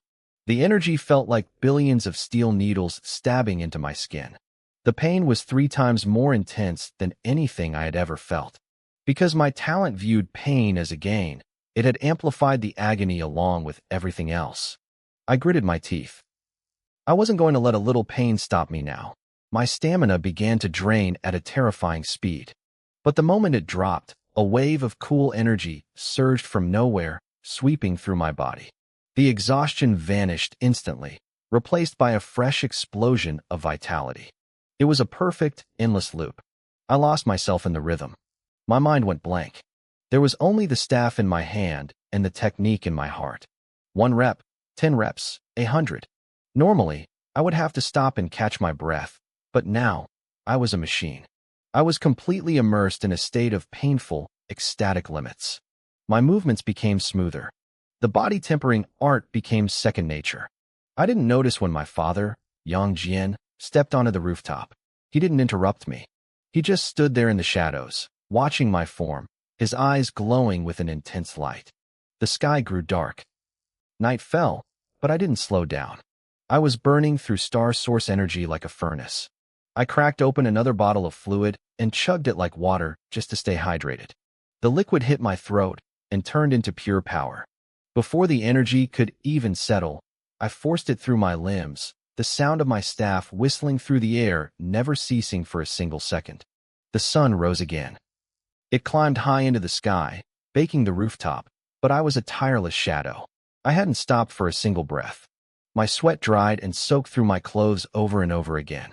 By the end, the grime and blood on my skin had hardened into a dark, crusty film. Finally, at 7 o'clock in the evening, the 24-hour countdown hit 0. The triple enhancement vanished. The massive pain compensation shut off. The infinite stamina that had been propping up my broken body for a full day disappeared in an instant. My brain and muscles had been running at 300% capacity, and the sudden crash was violent. I let out a muffled groan as my vision went black. The staff slipped from my hands, hitting the concrete with a sharp crack as it snapped in 2. As I lost consciousness, I felt a pair of strong hands catch me before I hit the ground. It was Yang Jian. He placed 2 fingers on my carotid artery, checking my pulse, then leaned in to listen to my breathing. A steady, light snore reached his ears. "Overexerted your mental strength, huh?" he whispered to himself. His expression was a mess of emotions, pity, relief, and a deep, hidden pride. I was tougher than he had ever imagined. He didn't say another word. He lifted me up, carried me back downstairs, and tucked me into my bed. He took a warm towel and carefully wiped the blood and filth from my face and hands. He stood by the bed for a long time, just looking at me, before finally turning off the light and closing the door. The night passed in silence. When the first ray of morning light peeked through the curtains, my eyelashes flickered. My eyes snapped open. I wasn't groggy. I was alert, my mind as clear as a lightning strike. The exhaustion of the previous day had been washed away by a night of deep sleep. I didn't get up. Instead, I immediately summoned my system panel. I needed to see what 24 hours of madness had done to me. I needed to know if the speed boost had stayed. My eyes locked onto the floating text. Host, Young Han. Strength, 5,712 kilograms. Body intensity, 80%, refined flesh. Speed, 52 meters per second. Spirit, 2. Talent 1, minor recovery, F grade. Restores 1% stamina per second. Talent 2, life-risking output, F grade. Consumes 2% stamina per second. I stared at the numbers. My strength had exploded. I wasn't just a student anymore. I was a monster. A stream of data flooded my mind, exploding behind my eyes like a supernova. My heart hammered against my ribs, frantic and desperate. I focused on the numbers. First, the strength. The panel displayed a staggering 5,712 kilograms. 2 days ago, on the morning of the 8th, I was only at 2,232. In roughly 48 hours, I had gained 3,480 kilograms. Mathematically, my talent should have added 3,456, meaning the extra bit came from the star source fluid. I was now nearly 6 times stronger than the theoretical limit for the body tempering stage. A typical A-grade talent would need years of bitter cultivation and a mountain of resources to hit these numbers. I had done it in 2 days. Next was my body intensity. It had jumped from 48% to 80%. That 32% leap meant my physical toughness and my ability to handle raw power had undergone a total transformation. But the cost was heavy. I glanced at the nightstand. The box of 10-star source fluid bottles my father gave me was almost empty. Only 2 remained. 8 bottles, 240,000 yuan, burned through in just 48 hours. I was a walking money pit. Despite the cost, my lips curled into a smirk. It was worth every cent. My gaze locked onto the speed category, 52 meters per second. Before this, I clocked in at a mediocre 12 meters per second. Now, I was moving at nearly 1/6 the speed of sound. I could sprint 100 meters in less than 2 seconds. The temporary speed boost from my life-risking output talent hadn't disappeared. It had become permanent. Perhaps because I never deactivated my talents. The tiny incremental gains from 86,400 seconds of continuous training had triggered a qualitative change. I had effectively glitched the system. This was a literal windfall. Finally, I checked my spirit. It sat at 2.0, an increase of 0.5. I still didn't fully understand what spirit did, other than making me a faster learner, which explained why I was top of my class in theory. Regardless, any gain was a good gain. I calmed my racing heart and grabbed my smartwatch. The screen was buried under unread messages. Chen Chu had sent over a dozen. They started with, "Bro, where are you?" and ended with, "If you don't reply, I'm breaking into your house." My homeroom teacher had also messaged me, sounding genuinely concerned about my absence. I quickly typed back to Chen Chu, telling him I was just doing some extra training. To my teacher, I sent a sincere apology, claiming I was focused on the upcoming Secret Realm selection. I needed a plan. Today was the 10th. On the 13th, the top 3 students would enter the Star Source Secret Realm. Originally, I set 80% body intensity as my goal to begin opening my meridians.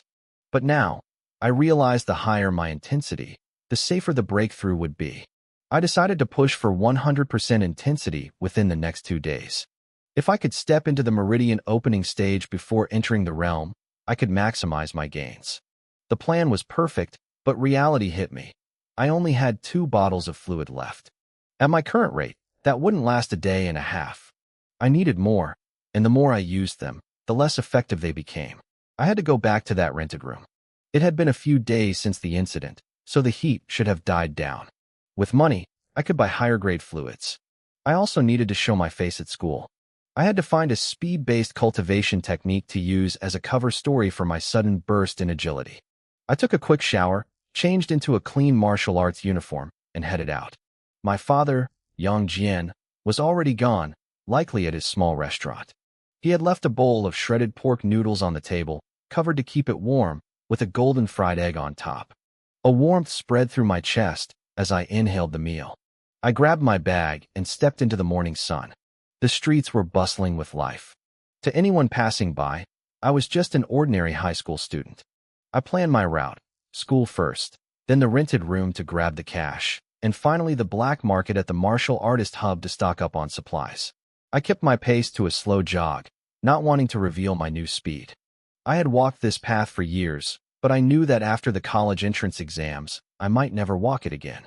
"Xiaohan, how's the martial arts training going?" A middle-aged woman called out. It was Annie Wong, a neighbor.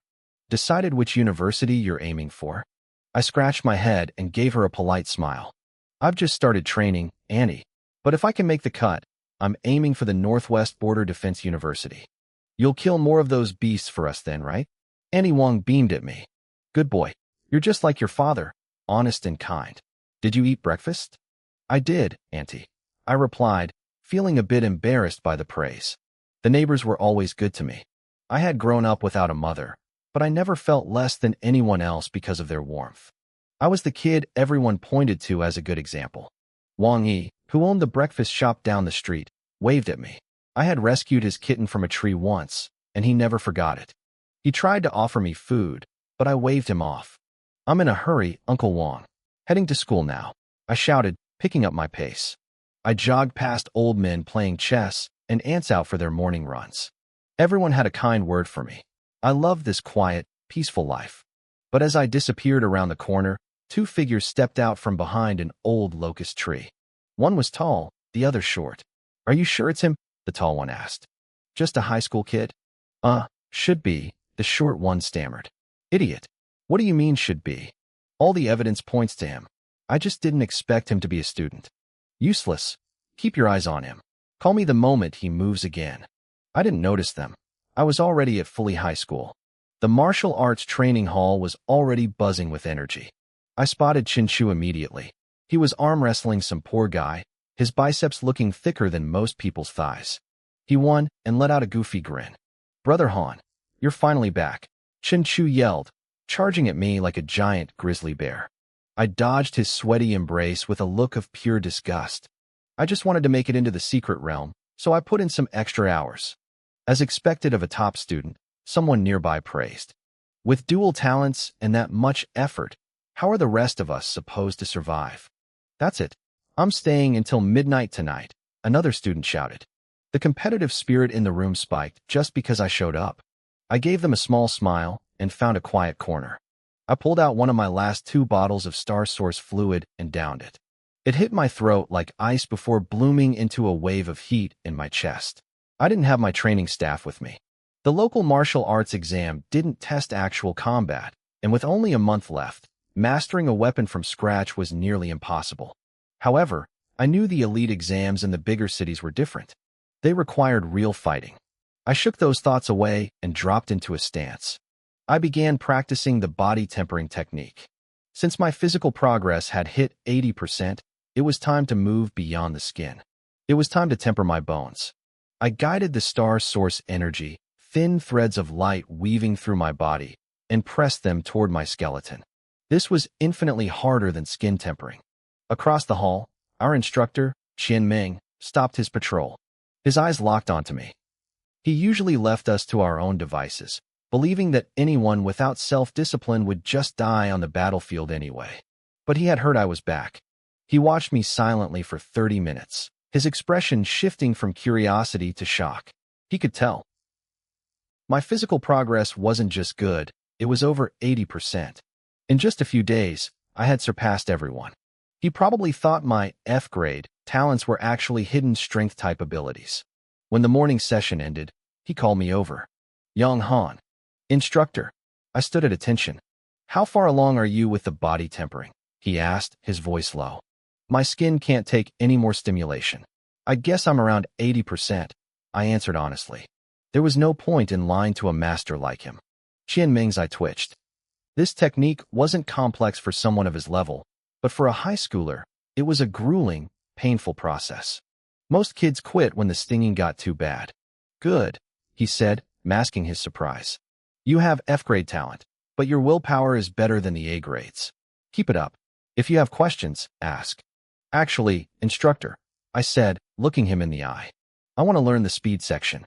My strength is solid, but I want to be better. I want to aim for the top schools. He didn't look annoyed. He looked proud. He liked that I recognized my weaknesses. I'll show you once. Speed should be your secondary focus, but it's good to have. Return valid JSON only. Watch closely. He stripped off his jacket and moved.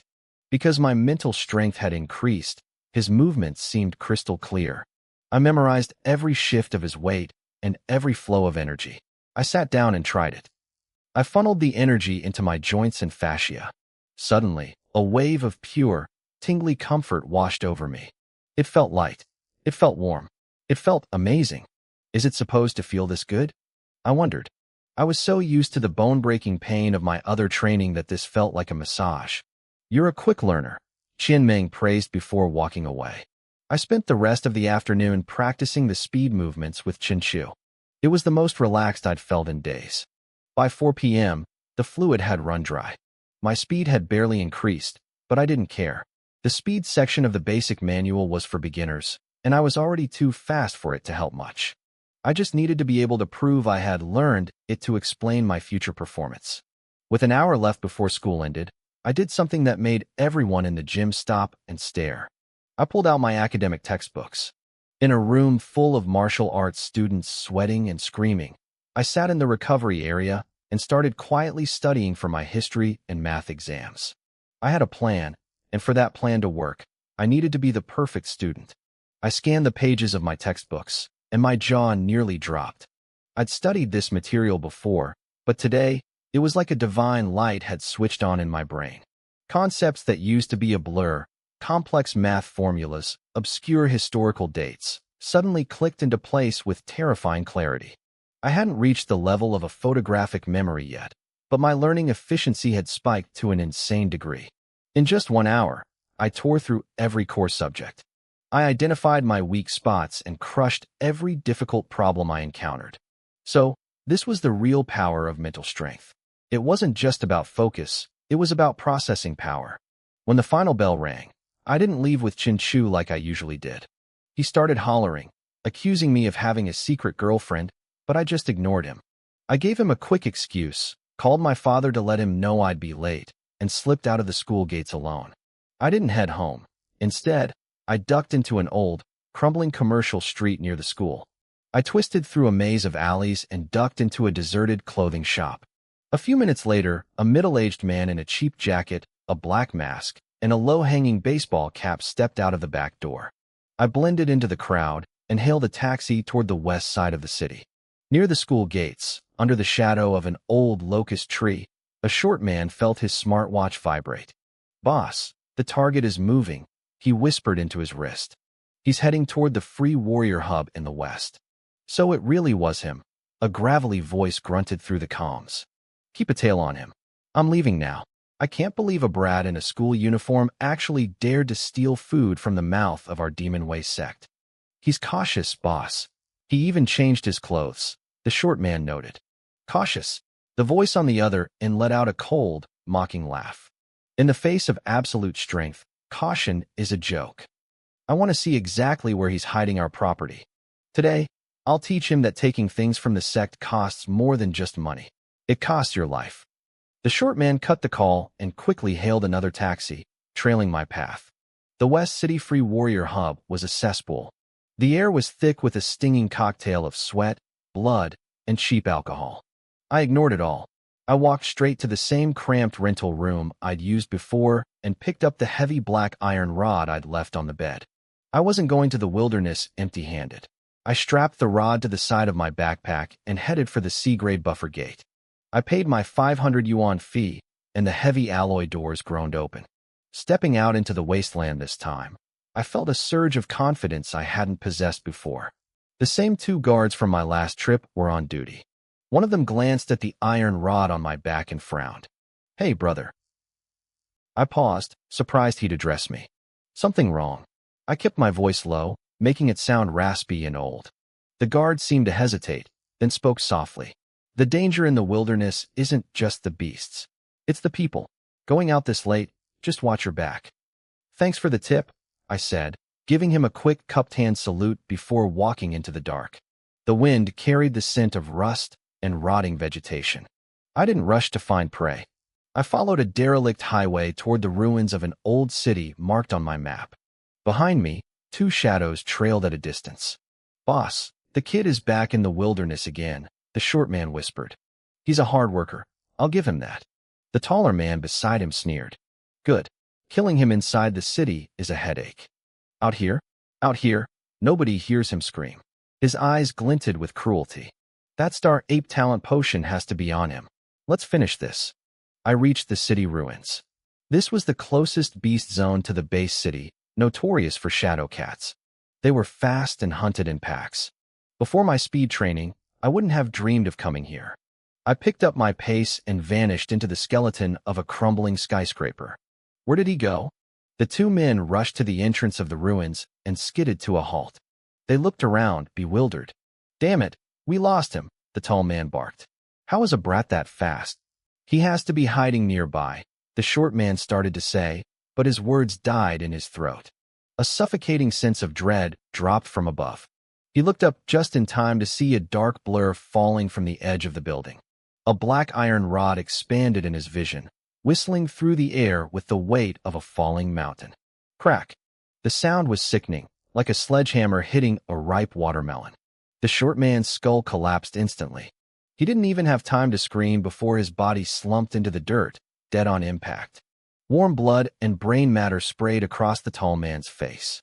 He stood there, his mind going completely blank. In a single breath, his subordinate, a level 9 mortal, was gone. Shock turned into a volcanic rage. "You little bastard," he roared. His blood boiled as he forced his energy to explode. 5 faint starlight points ignited within his body, flowing through his arms and spine.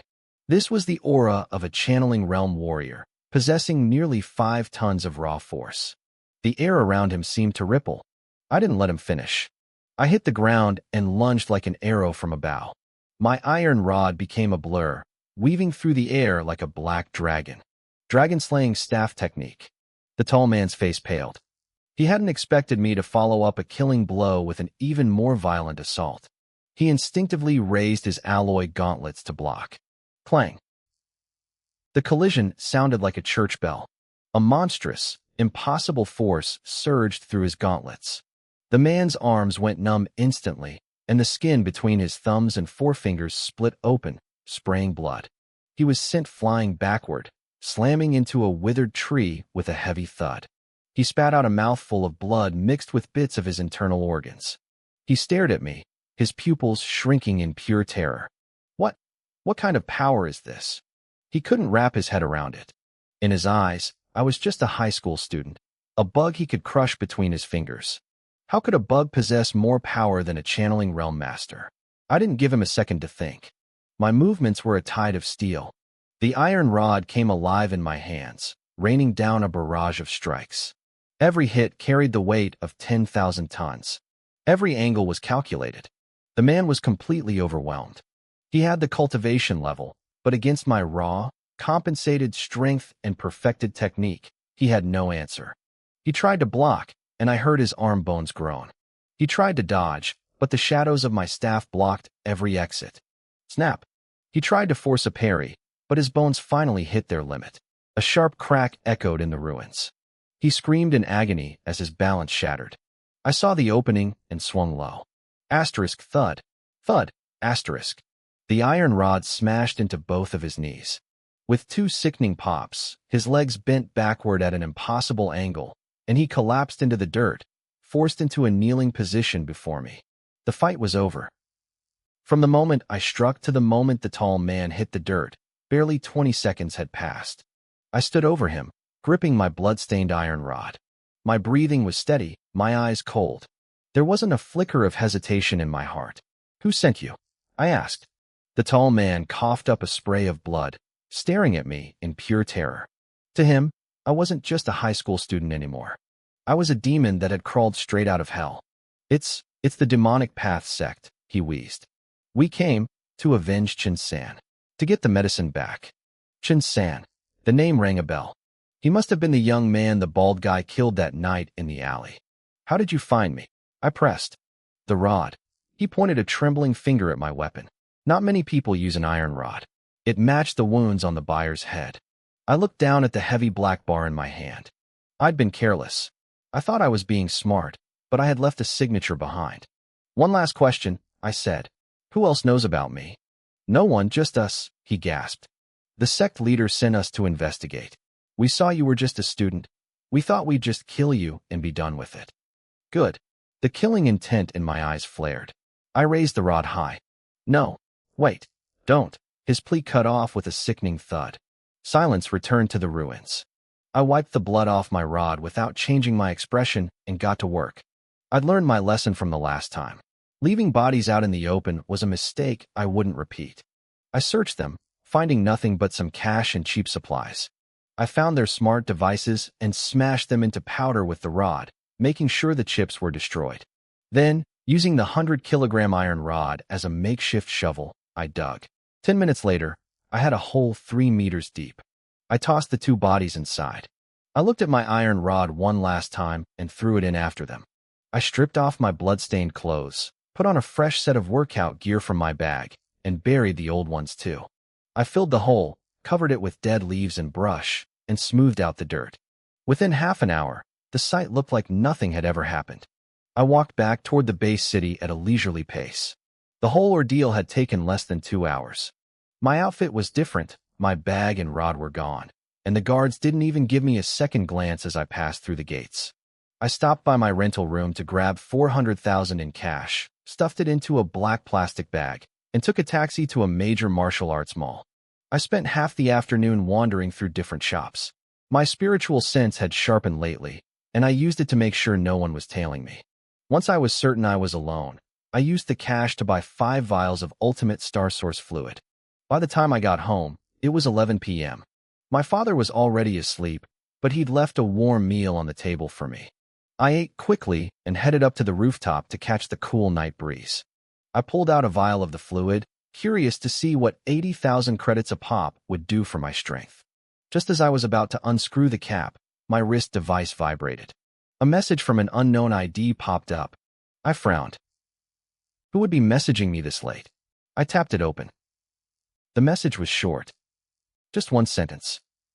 My heart skipped a beat. There was no threat, no ransom demand, just a casual, terrifying greeting. They knew my name. They knew what I had done. My mind raced. Was it the demonic path sect? No, the tall man said only they knew. Was it the city guards? They didn't have the resources to track me this closely. I didn't panic. I scanned the surrounding rooftops, but my intuition told me no one was watching me right now. I took a deep breath, calmed my racing heart, and typed back 3 words. Who are you? The reply came instantly. Someone who wants to be your friend. I'll be at the Ouya Cafe on Chinchi Road. I'll wait 30 minutes. Please. It wasn't a request. It was an invitation backed by absolute confidence. They knew I'd show up. If they wanted me dead, they could have sent a hit squad. The fact that they were being polite meant they wanted something else. I capped the medicine, shoved it in my pocket, and slipped out of the house. Chinchi Road was a nearby night market area. I reached the cafe in 10 minutes. The place was mostly empty, save for a few couples huddled over their phones. I scanned the room and saw a man in a window booth nodding to me. He looked to be in his 40s, wearing a sharp business casual suit and gold-rimmed glasses. He looked like a refined scholar, not a killer. There were 2 steaming cups of coffee on the table. I pulled out a chair and sat down across from him. It's been a long time, student Yang Han, he said, his voice warm and steady. I didn't say a word. I just stared at him. No need to be tense, he smiled. If I had bad intentions, I wouldn't have invited you here. I remained silent, maintaining a calm, unbothered front. A flicker of approval shined in his eyes. Let me introduce myself.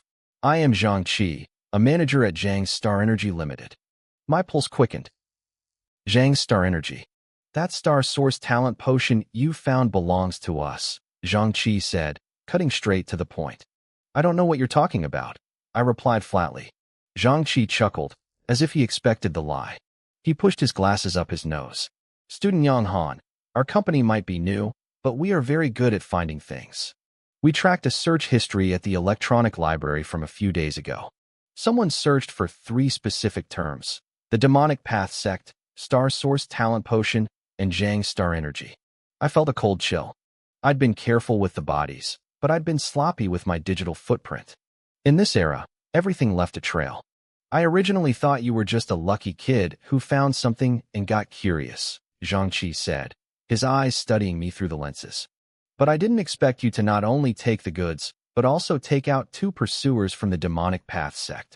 One at the 9th level of body tempering, and the other was a pulse-opening expert who had already cleared 5-star meridians, Zhangqi said. His tone was flat, but his words hit me like a tidal wave. He didn't just know I took the potion. He knew every single detail of what happened in the wilderness. He knew I was a killer. Zhangqi picked up his coffee and took a slow, deliberate sip. You don't need to worry, he continued. I've already sent people to clean it all up. The 2 bodies you dumped in the pit, that iron staff, they've all been turned to ash. I guarantee no one will ever find a trace. A cold shiver raced down my spine. This man's reach was terrifying. He didn't just track me down with surgical precision. He had moved in behind me and erased my existence from that crime scene without me ever knowing. Just tell me what you want, I finally said. He knew everything. He had covered my tracks. This wasn't an interrogation. It was a display of power. He was showing me he could destroy me or protect me on a whim. I want to be friends, Zhangqi said. He leaned forward, his eyes sharp and calculating behind his glasses. That potion is worth 2 million alliance credits. To a student, that's a fortune. To the Zhang family, it's pocket change. We don't care about the money. Then why are you here? We care that the potion didn't reach the buyer, he interrupted. The buyer. I flashed back to that night, the bald man and the Demonic Path Sect. Tao San was the seller, but the bald man was the one putting up the cash. There was a bigger power behind him. Zhangqi watched my face and nodded, looking satisfied. You're smart. That Star Source Talent Potion was developed by one of our genius researchers. It has unpredictable side effects, so it was never released to the market. An insider teamed up with the Demonic Path Sect to steal a vial. If the buyer got it, solved the side effects before us, and hit the market first, our company would lose everything. He paused, then added, So, it's better that you took it. At least you're just a student who wants to get stronger, not an enemy looking to tear us down. It made sense. I felt the tension in my shoulders ease just a fraction. So, Zhangqi asked, Is the potion still with you, or did you drink it? I drank it, I admitted. There was no point in lying to a man who already knew what I had for breakfast. His eyes lit up. Did a mutation occur? It did. A positive one. But my talent is low, so the boost was tiny. After 24 hours, the effect vanished. I told him the truth about the results. He likely had records of my testing anyway. I couldn't hide it. I see, Zhangqi murmured. The mutation still happens. He went silent for a long moment, then nodded. Student Yang Han, I know you have dual talents. Don't be too humble. Defeating a pulse-opening practitioner at your stage is unheard of. I like you. He reached into his pocket and slid a black metallic business card and a small, elegant box across the table. The card had only a name and a number. That's my private line. If you run into trouble in the Northwest base, especially in the martial arts circle, call me. And this. He tapped the box. Consider it an investment from the Zhang family. No strings attached. Just a gesture of friendship. His smile was warm and professional, the kind that naturally lowers a person's guard. I looked at the card but didn't touch it yet. One more question, I said. Go ahead. What exactly is the Demonic Path Sect? The smile vanished. His eyes turned cold. An organization made of low-talent martial artists with limited futures. They hide in the slums and the wilderness. They survive by assassination and theft. This time, they took a contract from our competitors to steal the potion. He leaned back, crossing his arms. When I say low talent, I mean by my standards. I think highly of you, Yang Han, but the Demonic Path Sect is still too strong for you right now. I've cleaned the scene, so they shouldn't find you soon. Maybe they never will. People die in the wilderness every day. He praised my potential one last time, promised to keep my secret, and then got up and left. I sat there staring at the card and the box. I tucked the card into my pocket and picked up the small case. It was heavy. I clicked it open. Nestled in black foam was a ring. A storage ring? I nearly choked on the words. I had been so careful in the wild, but I'd been caught because I had to lug that heavy iron staff everywhere. With this, everything changed. I snapped the box shut, shoved it in my pocket, and headed out. It was late. If my dad woke up and found me gone, he'd lose his mind. Outside, in the shadows near the cafe, two figures watched me walk away. Chi-Ji, are we really just letting him off that easy? A woman standing next to Zhang-Chi asked. Call me manager when we're out, Zhang-Chi snapped. He sighed. What else would you do? Using our connections to track an internal IP address was already crossing the line. Do you want to kill him too? No, she stammered. I just think letting him keep the potion was enough. Why give him something so expensive? Is he worth it? You don't see it, do you? Zhang-Chi barked. Today is only the 5th day since his awakening. At his age, could you have beaten a 5-meridian pulse opening expert? The woman gasped. He's that strong? Zhang-Chi looked like he wanted to laugh and cry at the same time. Zhonglin, you were the one who dug up the intel. Did you even read it? All you noticed was that he's a high schooler like you were. If you aren't going to use your eyes, donate them. If you stay this stupid, I'll have to fire you myself. Without another word, Zhang-Chi leaped into the air and flew away, leaving Zhonglin standing there in shock. Am I really that stupid? She muttered. Maybe a little, but I can fight. Why think so much? She shook her head, pushed the thought away, and soared into the sky to follow him. On the other side of town, I walked home through the midnight wind. The cold air helped me clear my head. Zhang-Chi, Zhang's star energy. That man and his company were like an invisible net that had settled over my life. They showed me my secrets weren't safe.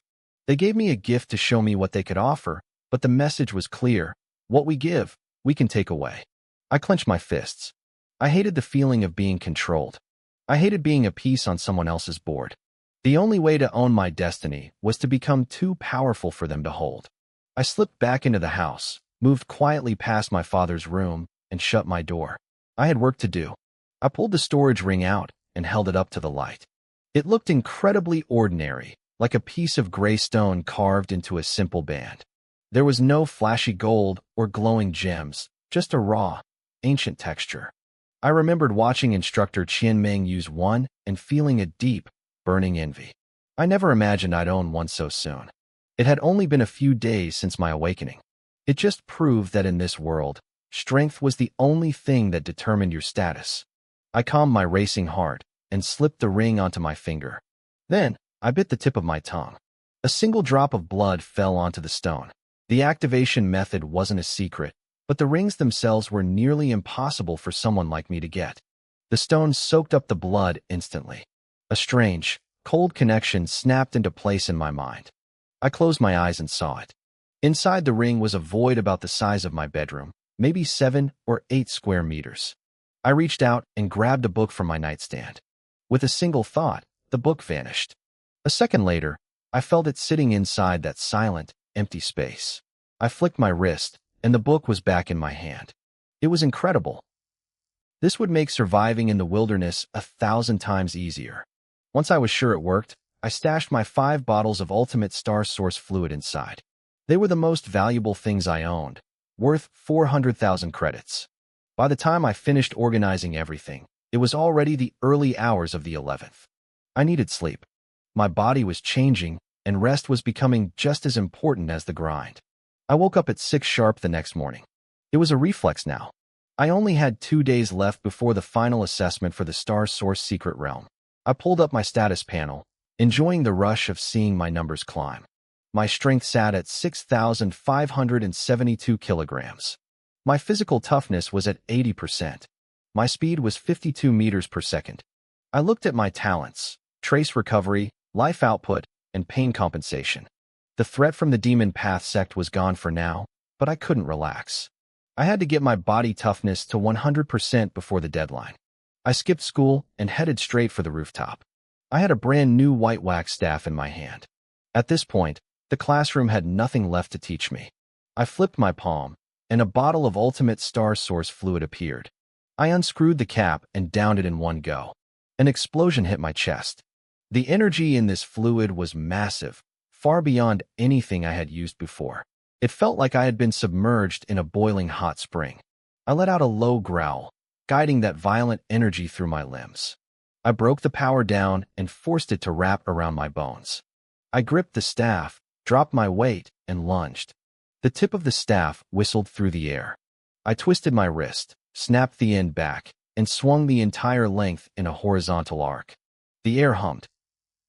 My movements were becoming fluid, a mix of raw power and calculated grace. I realized I was starting to love this feeling. I loved getting stronger, even if it meant enduring the agony of the energy refining my cells. Every strike I threw carried a hint of killing intent, fueled by the sharp stabs of pain that triggered my compensation talent. One bottle ran out. I immediately pulled out a second. When my muscles screamed in exhaustion, I took a short break and went right back to it. 2 days passed in a blur of sweat and grit. I didn't go crazy like I had before. I ate, I slept, and I trained every waking second. To anyone else, this would have been a boring, painful hell. To me, it was pure bliss. If people knew I enjoyed the pain, they probably would have called me a freak. By the time I drained the third bottle on the night of the 12th, I felt something click. The final bit of my physical toughness hit 100%. I exhaled a long, shaky breath. Refining bones was so much harder than refining skin. I hadn't dared to stop for a second, knowing the secret realm was opening tomorrow. It was expensive work, though. I had burned through another 240,000 credits in just 48 hours. I closed my eyes to feel the change. I felt complete. I had reached the absolute limit of the mortal stage. I was a perfect vessel, far beyond the standards of a typical 9-meridian expert. My skin and bones were incredibly resilient. I didn't even check the panel. I had something more important to do. I had to find my star palace and open my meridians. I sat cross-legged on the floor and focused my mind, following the techniques from the mortal transcendent scripture. Because my foundation was so solid, my consciousness broke through the barrier almost instantly. I found myself floating in a vast, silent space. It wasn't a palace at all. It was a condensed universe. There was no up or down, just a deep, infinite void dotted with tiny specks of light. Then, massive pillars began to emerge from the darkness. They were colossal, carrying the deep colors of the night sky. They felt ancient and heavy, their presence so overwhelming that my consciousness almost froze. These were the star meridians, the pillars that supported a human's internal universe. One end was right in front of me, while the other stretched into the endless depths of the void. But as I looked closer, horror washed over me. Every single one of the 360 pillars was wrapped in thick, pitch-black chains. They were bound so tightly that the pillars looked like they were suffocating. In an instant, the vast scene shrunk down until the pillars were as thin as needles, and the star palace fell into total darkness. These were the chains binding the potential of the human race. I didn't panic. The record said it took about 1,000 kilograms of force to break the first chain. I had more than enough. I focused all my will on a single point. A sound like shattering glass echoed through my soul. A soft glow lit up the dark palace, growing brighter until it was blinding. A black chain on the first meridian snapped. The pillar shivered like it was alive, shaking off the rest of its bindings. It was still thin, worn down by the chains, but it was free. Suddenly, I felt a connection to the world outside. I could feel the source energy of the universe itself. I tried to pull a tiny thread of that energy into my body. The moment that sliver of power entered my veins, my real body jerked violently. I sprayed a mouthful of blood across the floor. The energy wasn't a gentle stream. It was a flood of pure destruction, tearing through my meridians like a wildfire. I cut off the connection immediately, my heart pounding against my ribs. That power was too dominant, too aggressive.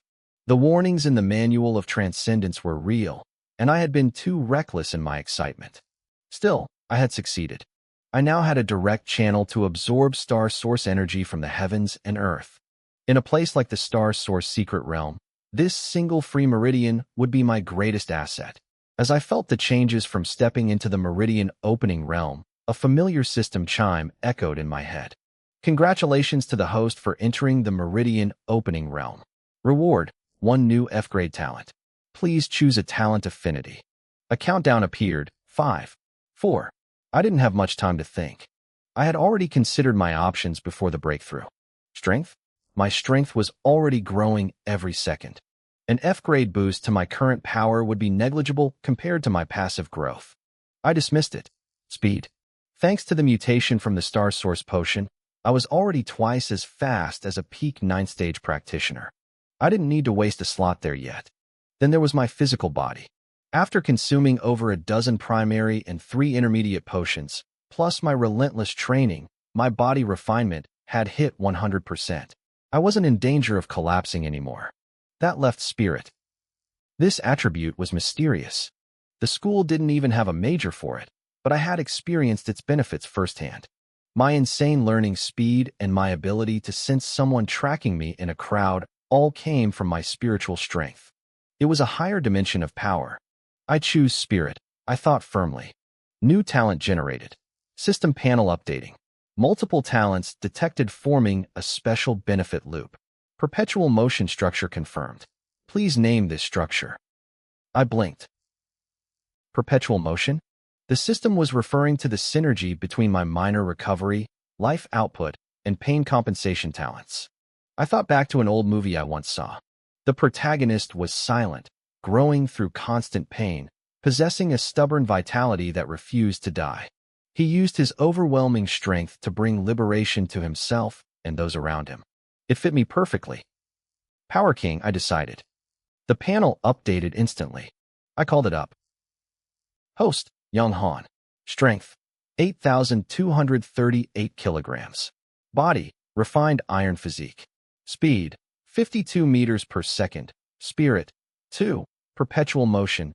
Power King, F-grade, 3-star.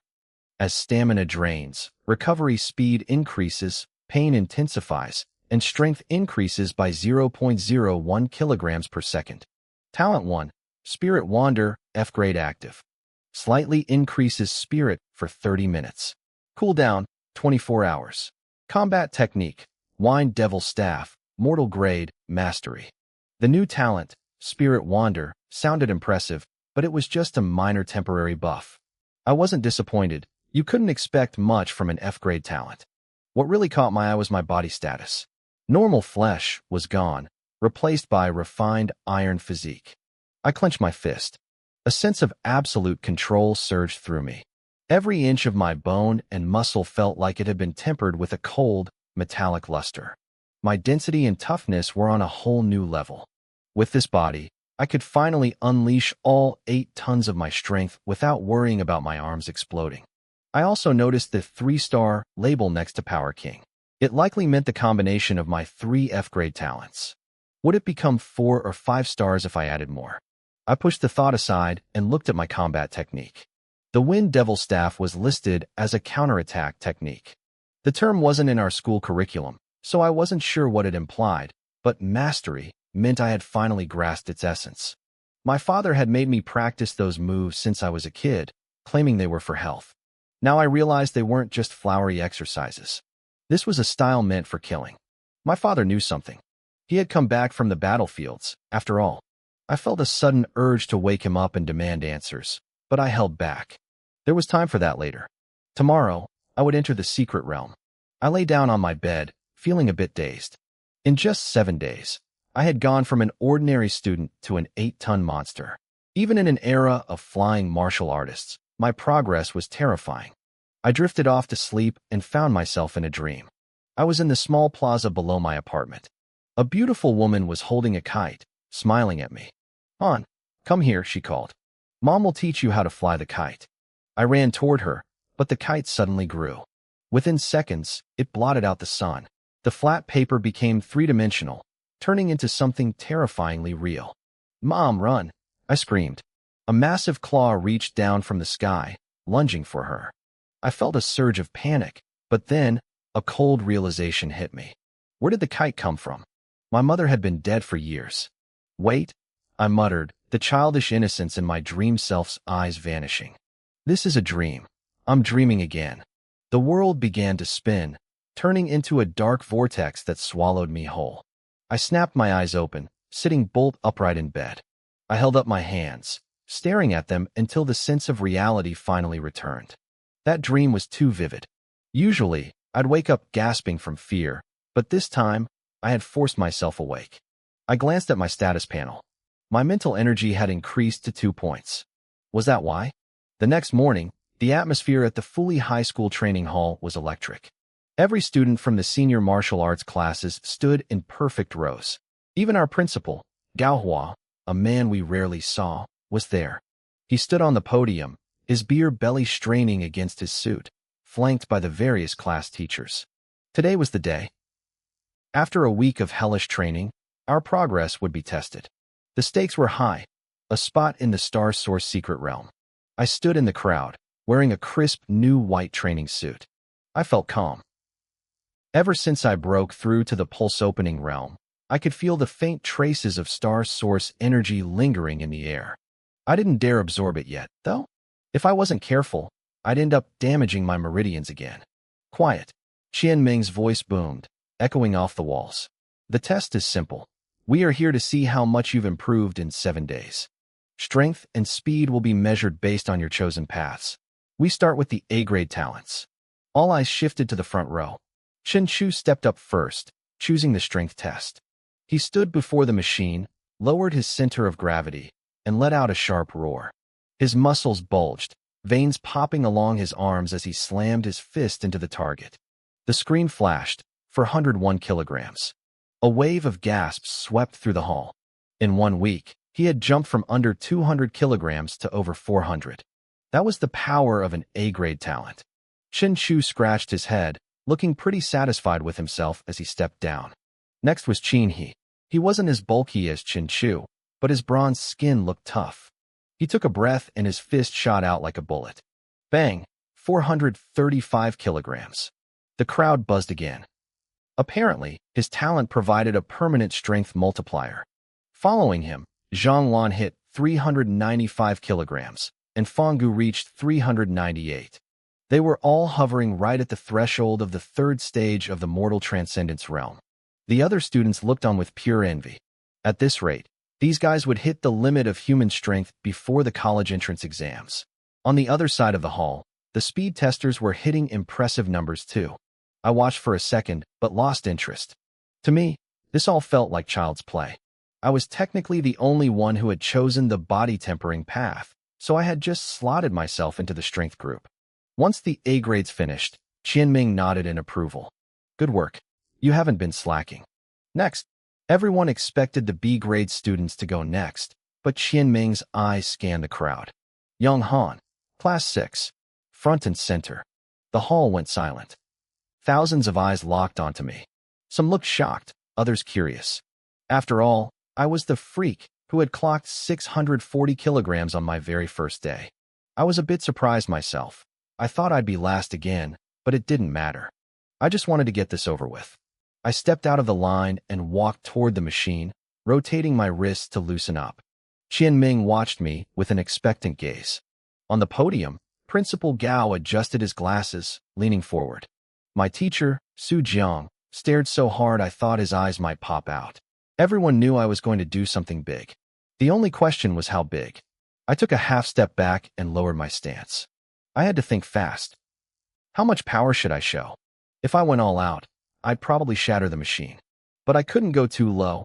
I'd already hit 640. I decided to give them a small show. I threw the punch with a look of total effort. Boom. The impact sounded like a small explosion. The target pad buckled inward. The entire training hall fell into a deathly silence. 1 second passed. 2. 3. Then, the numbers flashed onto the screen in bright, stinging red. 1,000 kilograms. You could have heard a pin drop. On the podium, Principal Gao's hand shook so hard his glasses fell off and hit the floor with a clack. He didn't even notice. The teachers all stood up at once, necks craned, trying to burn that number into their retinas. Qian Ming's hands were trembling, his eyes filled with a mix of fanaticism and disbelief. Holy crap, someone whispered. That tiny sound broke the dam. The hall erupted. 1,000 kilograms. Am I hallucinating? That's the absolute limit of the mortal transcendence realm. Is he really just an F grade? This has to be SSS grade talent. He's a monster. A total monster. Chu stood there with his jaw on the floor before letting out a wild, triumphant laugh. Who says my brother can't do it? 1,000 kilograms. Are you scared yet? I pulled my fist back, my expression neutral. I gave the stunned recording official a quick nod and walked off the stage. As I moved through the crowd, people instinctively backed away, parting like the Red Sea. It was as if an invisible wall surrounded me. The testing continued, but no one cared anymore. No matter how well the other students did, their numbers looked dull next to that 1,000 kilogram mark. While I waited for the final results, Qianming handed his clipboard to another teacher and marched straight toward me. Young Han, come with me. His voice was actually shaking. I followed him to his private office. Sit, he said, trying to calm his breathing. He looked like he had a million questions, but he hesitated, fidgeting for a long time before finally speaking. Young Han, have you thought about which university you want to attend? I was surprised. I thought he was going to grill me about my strength or my secret talent. I already had a lie prepared, but I didn't need it. I haven't decided yet, I admitted. My original goal was the Northwest Border Defense University. Do you have a recommendation? Qianming smiled. On his rugged, 2-meter-tall frame, the expression looked almost terrifying, but he was trying his best to be friendly. Back when you did your first test. I've been thinking, Qianming said, leaning forward. You should consider Zhendong Martial Arts University. I blinked. Zhendong? That was the top-tier school under the jurisdiction of Jinxing Holy City. It was leagues ahead of the Northwest Border Defense University I'd been aiming for. Is it because of today's test? I asked. Qianming nodded gravely. Talking to a smart kid is so much easier than dealing with Chu. That boy has a good foundation, but he's a total meathead. I had to hold back a laugh. Is Chu doing that poorly? I saw him hit the 3rd stage of the Mortal Transcendence realm today. He's improving fast. Unlike me, Chu was always under Qianming's watchful eye. He's decent, the instructor admitted. His talent is unique. If the side effects weren't so obvious, he'd be at the very top of the S-grade tier. But he's just slow. I nodded. I knew exactly what he meant. It was like all of Chu's nutrients went straight to his muscles, leaving his brain starving. He was obsessed with fitness, training until his body looked like an inverted triangle, but his mind was always a half step behind. Instructor, I said, changing the subject. Just how strong is an S-grade talent? Qianming stopped talking about Chu and locked eyes with me. You've studied the Mortal Transcendence Manual. You know that before the pulse opening stage, the absolute physical limit for a human is 1,000 kilograms of force. I nodded. I had just hit that wall. According to Holy City records, he continued, only those with S-grade talent or higher have a chance to break that limit. I tightened my fist. I felt the surging power in my veins. Wait, I heard there's a B-grade talent called Muscle Boost. Can't they just use that to break the limit? It's not the same, Qianming said, shaking his head. First, the official exams test base stats, not temporary bursts. Second, those bursts don't last. When I talk about breaking the limit, I mean your permanent, base strength exceeding 1,000 kilograms. For anyone below S-grade, it's almost impossible. Almost. I caught the hesitation in his voice. He smiled. There are rare exceptions. And surprisingly, we have one in your grade. In our grade. I went through the list of A-grade students in my head. Qin. Exactly. Qianming's smile widened. His talent has the potential to shatter the strength limit. If nothing goes wrong, he'll definitely be in the top 3 today. I went quiet, thinking. If breaking the limit meant base strength, then what was I? My pain compensation was technically a burst-type talent. It traded health for power. But because of my micro-recovery, I had reached a bizarre state of equilibrium. My power didn't just burst and fade. It stayed as long as I could endure the pain. I realized then that the system's F-grade labels were a lie. These talents, when combined, were terrifying. Without them, I'd still be a weakling. Is talent everything then? I asked. It's crucial, Qianming said seriously. Once you enter the pulse opening stage, your talent dictates exactly how many star pulses you can open. A D-grade student is already at a massive disadvantage. Of course, he paused. You, with your dual talents, are an anomaly. I wondered how many pulses I could open with 4 F-grade talents working together. Anyway, Ming said, tapping the desk. Back to the university. You hit the 1,000 kilogram limit today. That's faster than most S-grade geniuses. You must have burned through a lot of resources. I didn't deny it. I just nodded. And you're majoring in body tempering, right? Yes, sir. I was the only one in the whole school who had chosen that grueling path. I saw your progress, he said, his eyes gleaming. You've already reached the bone-breaking stage. It's incredible. At this rate, you could max out all 3 physical paths before the entrance exam. If you pick up a combat technique on the side, you'll have a real shot at Jinxing University. He sounded more excited than I was. Jinxing University? The one in the Holy City. He looked out the window with a trace of longing. Yes, Jinxing Holy City. One of the 7 holy cities of humanity. That's where the real geniuses go. It's the cradle of the human race's strongest protectors. How strong are they really? I asked. I don't know, he admitted, looking back at me. But I know that the Yu family, the lords of the holy city, send their heirs there.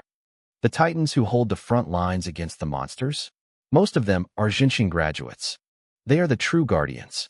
They aren't like the border defense guys who just clean up small fry monsters on the outskirts. I listened in silence. The cradle of the strong. The guardians of humanity. Every word felt heavier than any local ranking. If I wanted to avenge my mother, that was where I needed to be. I didn't just want to kill one monster.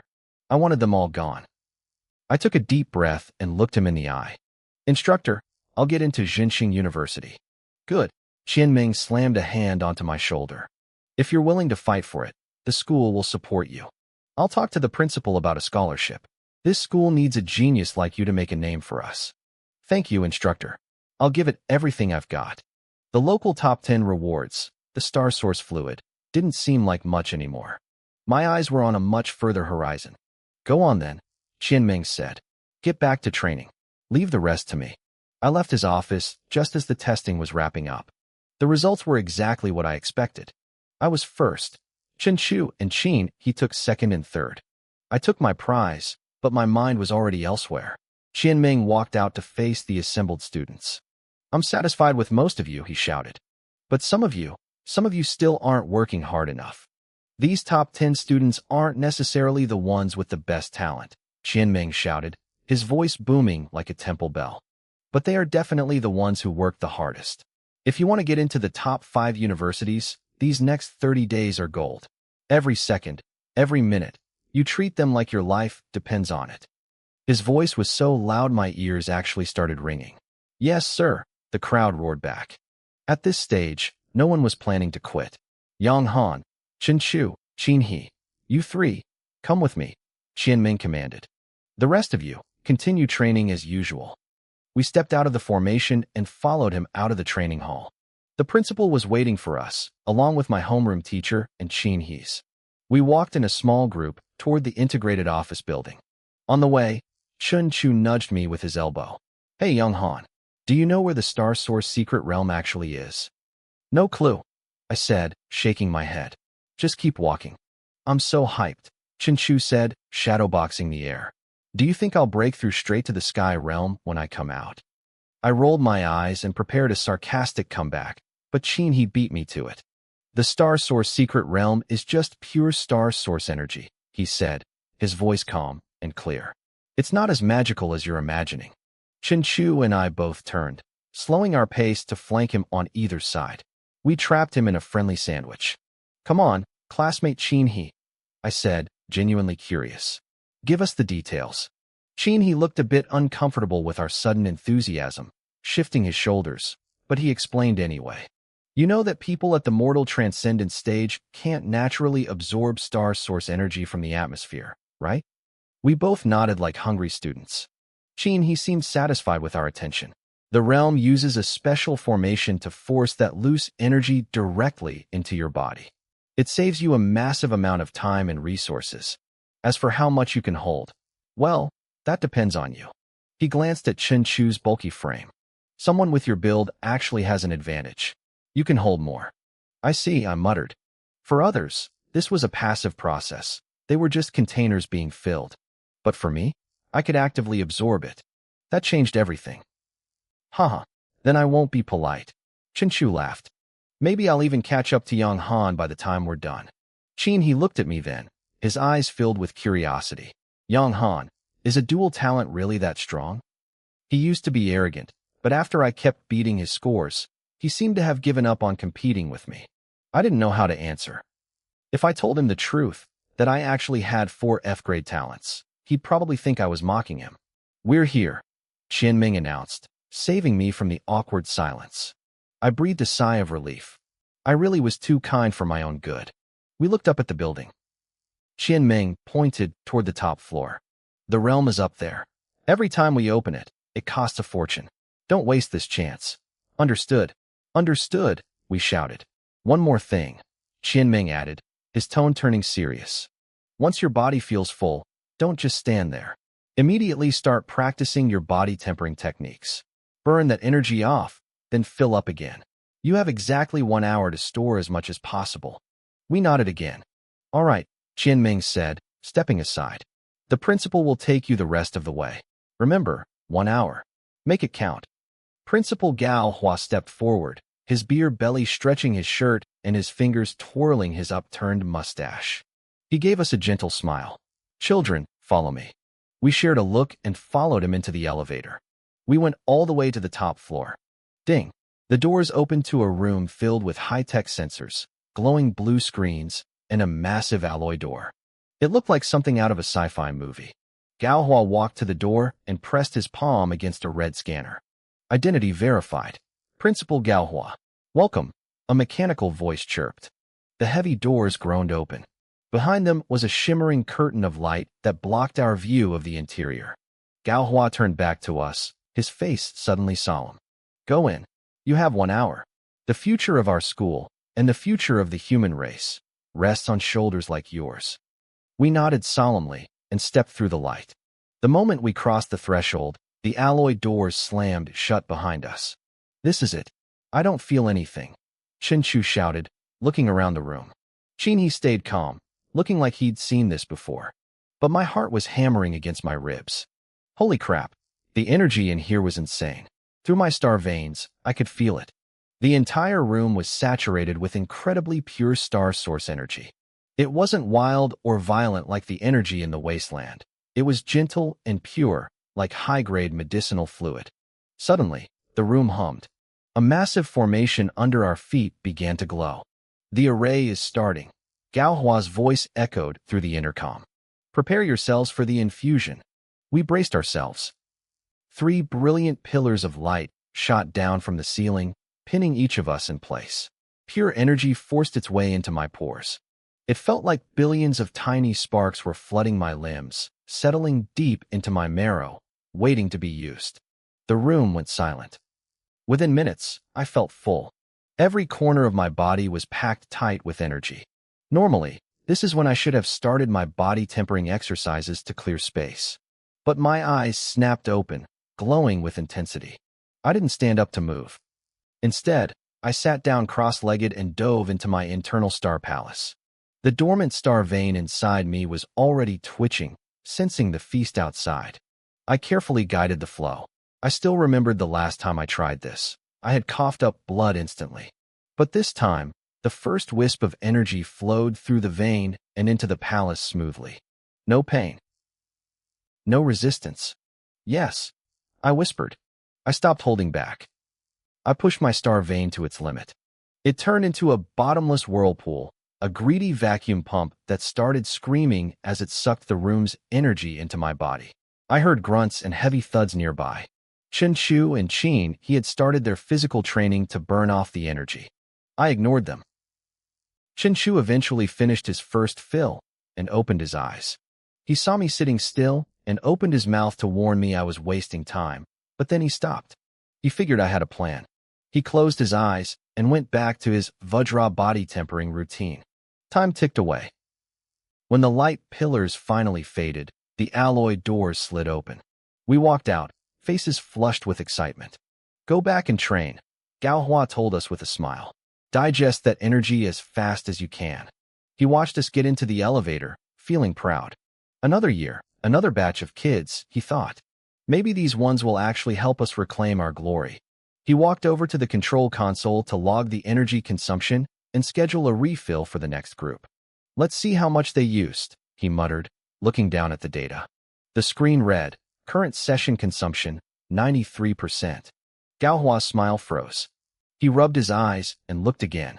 It still said 93%. What the hell? An idea popped into Gaohua's head, one he couldn't shake. Was the star source secret realm leaking? He stood at the control console on the top floor of the complex, staring intensely at the screen. The numbers 93% glowed back at him, mocking him. His beard actually twitched from the shock. The energy reserves in that realm were meant for the elite seniors, the top-tier students preparing for their final sprint. A normal session with 20 peak students usually consumed maybe 80%. But today, 3 kids had drained 93%. What the hell is going on? Gaohua muttered. He tried to force himself to stay calm. It had to be a leak. There was no way 3 teenagers used that much energy. He rubbed his beard, his hand trembling slightly, and dialed an encrypted line. Old Zhang. It's Gaohua. I need an emergency refill for the secret realm. Yeah, emergency. As fast as possible. He hung up and looked at the empty entrance of the realm, feeling a sharp pain in his chest. He didn't even want to think about how much money it would cost to replace that much energy. Back in the training hall, the atmosphere was electric. When Qin Shu, Qin He, and I returned, it was already afternoon. The other students stopped what they were doing, watching us with pure envy. They whispered as we walked past, but a sudden roar from Qian Ming silenced the room. Quiet, he barked. His eyes were like lightning, scanning every single one of us. Starting today, we begin the second week of training. He paused, his expression turning deadly serious. The 4 pillars of martial arts are strength, speed, physique, and combat. The first 3 are your foundation. But the last one, that's what determines how much of that foundation you can actually use. From now on, you'll spend extra time every day learning combat techniques. As soon as he finished, a massive weapon rack was rolled out. Sabers, spears, swords, staffs, axes, and hammers, all of them polished and gleaming under the lights with a cold, metallic sheen. These are the basics, Qian Ming said, his voice dropping an octave. Saber, sword, spear, and staff. They are mandatory for the exams. Choose one based on your preference and talent. But remember, don't be greedy. Pick one and master it over the next 3 weeks. The students rushed the rack. He didn't hesitate. He walked straight to the sabers, pulled out a standard long blade, and gave it a sharp flick. The blade cut through the air with a crisp whistle. His movements were fluid, earning him a round of applause. I could see the confidence returning to his face. He might be behind me in strength and speed for now, but he had over a decade of experience with a blade.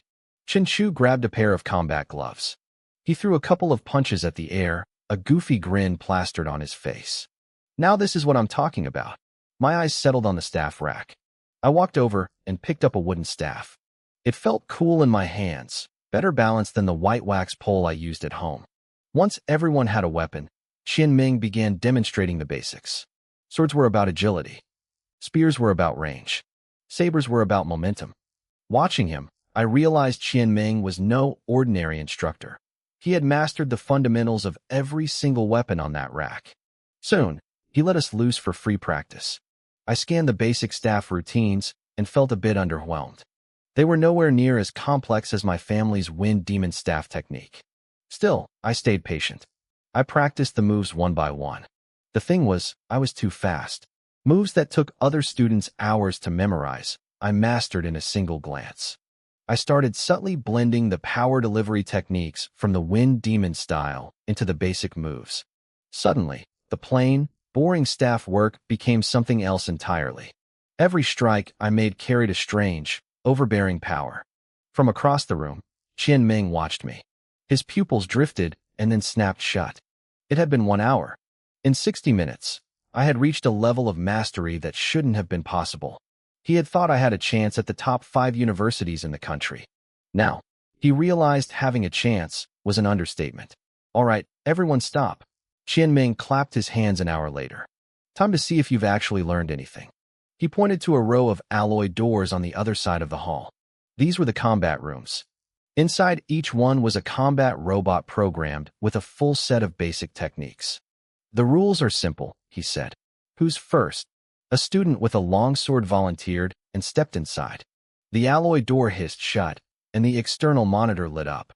We all crowded around to watch. Inside, the robot bowed, a sword sliding into its mechanical grip. The student lunged. The robot simply stepped aside, parried, and countered with a strike that sent the kid stumbling back 5 steps. The robot didn't give him a chance to breathe. In less than 10 seconds, the student was sent flying. Challenge failed.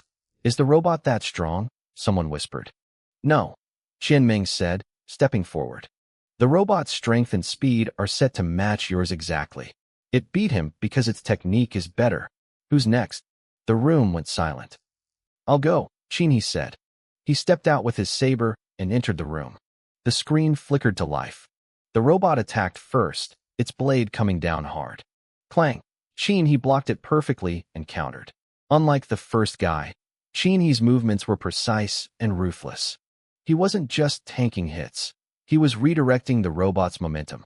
The sound of clashing metal echoed through the speakers. The other students were stunned. After only an hour of practice, he was going toe-to-toe with the machine. I leaned against the wall, narrowing my eyes. His saber work was solid. He had a real foundation. 10 minutes later, Qin saw an opening. With a loud shout, he struck at an awkward angle, disarming the robot. Challenge successful, the mechanical voice announced. The door opened, and Qin walked out, drenched in sweat but beaming with pride. He looked at me immediately, his eyes flashing with a silent challenge. Asterisk, I did it. Now what about you? Asterisk. Every eye in the room shifted to me. They weren't wondering if I could win. They were wondering how fast I could do it. I didn't say a word. I just gripped my staff and walked calmly into the room. How long do you think he'll take? Someone asked. Hard to say, another replied. Staffs are slower than sabers.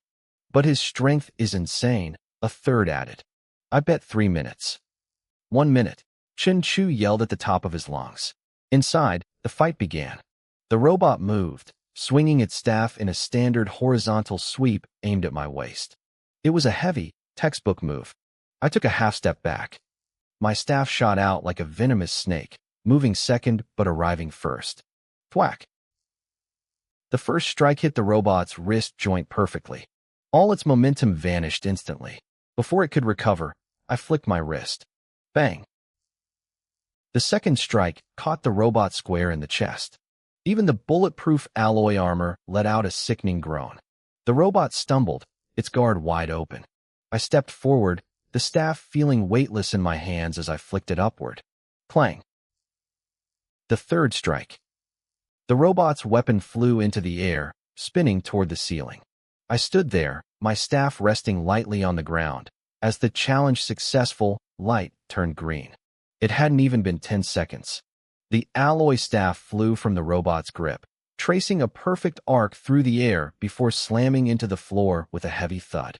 The entire sequence had been fluid, precise, and terrifyingly fast. It took exactly 3 seconds. On the monitor, I pulled my staff back and stood tall. The robot remained frozen in place, its systems acknowledging defeat. The training hall fell into a deathly silence. Every student stood frozen, eyes wide and mouths agape, as if they were staring at some impossible monster. Even Chen Chu, who usually couldn't stop shouting, was speechless. He just stared at the screen, blinking. 1 minute? I'd done it in 3 seconds. 3 strikes. The heavy doors hissed open, and I walked out. When I saw everyone looking at me like they'd seen a ghost, I rubbed the back of my head, feeling a bit confused. Was that robot just a bit too fragile? It's so quiet, I muttered. My voice was like a hammer blow to their chests. The pride on Qin's face vanished instantly. He let out a bitter, hollow laugh and shook his head. He walked over and clapped me hard on the shoulder. You're a monster, he said quietly. He turned away without another word and went back to his saber practice. The fire in his eyes, the desire to compete with me, was gone. You don't try to compete with a monster. You just survive them. Suddenly, the silence broke. The room exploded into a wall of noise. Holy crap, Yang Han, are you even human? 3 hits. My God, that wasn't a fight. It was a slaughter. While the students swarmed, Qian Meng stood frozen. His jaw hung slack, his mind racing. He only had one thought. I need to finalize his scholarship immediately. Our school is about to produce a student for the top 5 universities. Once the training session ended, I applied for a long leave of absence. The school's curriculum was moving too slowly for me now. With 3 weeks left until exams, I decided to prepare on my own. I walked home with Chen Chu, listening to him ramble about the Northwest Border Defense University while I mapped out my own cultivation plan. The moment I pushed open my front door, I forced myself to stop thinking about training. "You're back." My father, Yang Jian, called out from the kitchen. "Go wash your hands. I made all your favorites today." A wave of warmth rushed through me. Sometimes, I thought it would be nice if things just stayed like this, living with my dad, studying at a local university, and coming home to his cooking. But then, an image of a woman flashed in my mind. The world was full of monsters and chaos. If I were ordinary, I'd accept a quiet life. But I had strength, and with strength came the duty to seek justice. "Coming," I shouted back. I changed my clothes and jumped into the kitchen to help. This time, my father didn't shoo me out. During dinner, he did something rare. He pulled out a bottle of liquor and poured himself a glass. He hesitated for a second, then poured one for me too. "Come on," he said, his eyes bright. "Drink with me. You're finally an adult. I don't have to stay sober for you anymore." I was surprised, but I didn't want to ruin the mood. "Cheers." We downed the glasses. Maybe it was because he hadn't touched a drop in years, but the alcohol turned my father's eyes red instantly. "Han," he said, staring at me so intensely it made me uncomfortable. "What's wrong? Did you drink too much already?" I joked. He waved a hand dismissively. "Nonsense. Back in the army, I could outdrink a whole platoon." His voice trailed off, and he lowered his head. I miss your mother." I went quiet. I missed her too. Every night, that gentle gaze of hers appeared in my dreams. I didn't know how to comfort him, so I just reached out and refilled his glass. "Huh, look at me getting all emotional," he laughed, wiping his eyes. Drink. Eat some of these ribs. I learned the recipe from your mother. It was her best dish. I only learned a fraction of her skill, but it was enough to open a restaurant." He talked, he ate, and he laughed, but I could see the glint of tears in the corners of his eyes. We finished the bottle quickly. "How's your wind demon staff technique coming along?" he asked suddenly. "It's all right," I replied. I didn't know his standards, but I knew I had mastered it. "All right. Fine. Let's go see if you've actually been practicing. If I find out you've been slacking, I'm going to thrash you. Move." He stood up and headed straight for the rooftop. I followed close behind. On the roof, we both grabbed white waxwood practice staffs. Our eyes met in the cool night air. "Han, show me everything you've got," he said, his voice turning serious. "I'm going to give you one last lesson today. The Wind Demon Staff is our family legacy. Learn it well." Okay, I didn't hold back. I couldn't find a real opponent at school, and I didn't want to reveal my full power to strangers. But with my father, I had no reason to hide. The staff hummed as I lunged forward. We were both a little buzzed from the alcohol, but our movements were flawless. I opened with a strike backed by 1,000 kilograms of force. Clang! The staffs collided and bounced back instantly. Then came a rapid-fire succession of strikes. Thwack, thwack, thwack. The speed increased until the sound of wood hitting wood became a rhythmic melody in the night. I started to feel restricted. The white waxwood staff in my hand was groaning, unable to handle the sheer pressure of our exchange. But I couldn't stop. I was immersed in the thrill of finding an equal match. "Is that all you've got, brat?" my father taunted. "You call this all right? I've taught you for years, and this is the best you can do. Don't go outside and embarrass me. You want to get into a top university with this?" "Shut up," I roared internally. The frustration boiled over. I was trying to hold back so I wouldn't hurt him, but the alcohol and his constant prodding broke my restraint. "Shadow Dragon," I growled. I stopped holding back. The staff vibrated violently in my grip. My father didn't flinch. His own staff rose like a coiling dragon to meet mine. Crack! Both staffs shattered into splinters the moment they touched. My father's eyes turned sharp, glowing with a strange intensity. He realized I had pushed past the limits of a normal student. "The wood can't take it," he said, breathing hard. "Let's change locations. Follow me." I was fired up. Let's go. We went downstairs, and he pulled out two heavy, pitch-black metal staffs. He handed one to me. It felt familiar, about 100 kilograms, similar to the one I used at school. It was beautiful, capped with gold rings at both ends. We headed to the hills behind our residential complex. Using metal staffs would make way too much noise for the rooftop. I underestimated you, kid, my father said, spinning his staff. Now that we're alone, give me everything. Don't hold a single thing back. I frowned. Everything? Dad, I don't want to. You think you can hurt me? He interrupted with a smirk. I spent years killing things on the battlefield. You think a schoolboy is going to take me down? Hit me with everything you have. That's the only way I can teach you. I nodded solemnly. I'd been overthinking it. My father had been a soldier for years. There was no way he was weaker than me. I gripped the cold metal. It felt right in my hands. Much better than the wood. I took a breath, leveled the staff, and charged. The metal staffs clashed with an ear-piercing ring that vibrated right down to my teeth. I stopped holding back. I poured everything into the swing, channeling nearly 2,000 kilograms of raw force. My father, Yang Jian, didn't even flinch. He parried the blow with a casual flick of his wrist. He actually had enough focus to tilt his head and give me a sideways glance. I saw a flash of surprise in his eyes. He hadn't expected me to be this strong. You've got this much power, and you want to be a cook? He scoffed, a smirk playing on his lips. Is this all it takes to try and hurt your old man? He laughed, but it was a challenge. Harder. I gritted my teeth. A surge of frustration boiled up in my chest. I was tired of being looked down on. I let go of every restraint. My muscles bulged, and the speed of my strikes doubled in an instant.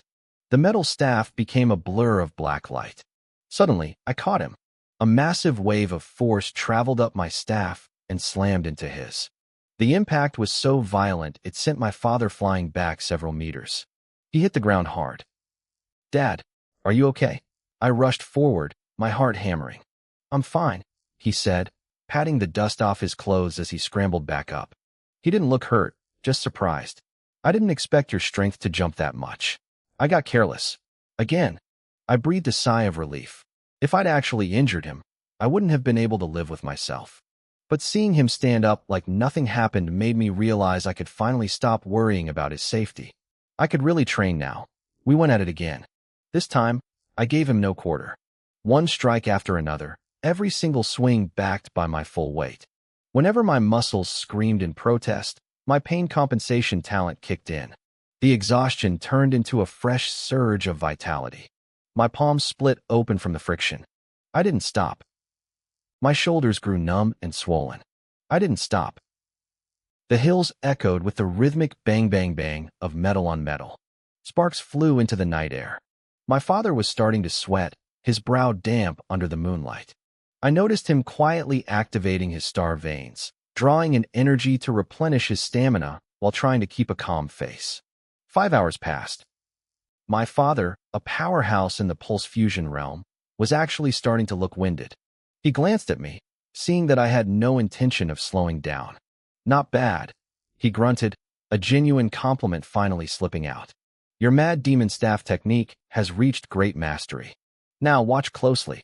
I'm going to show you the core secret of this style. He flicked his staff. It was a simple movement, but the staff seemed to turn translucent.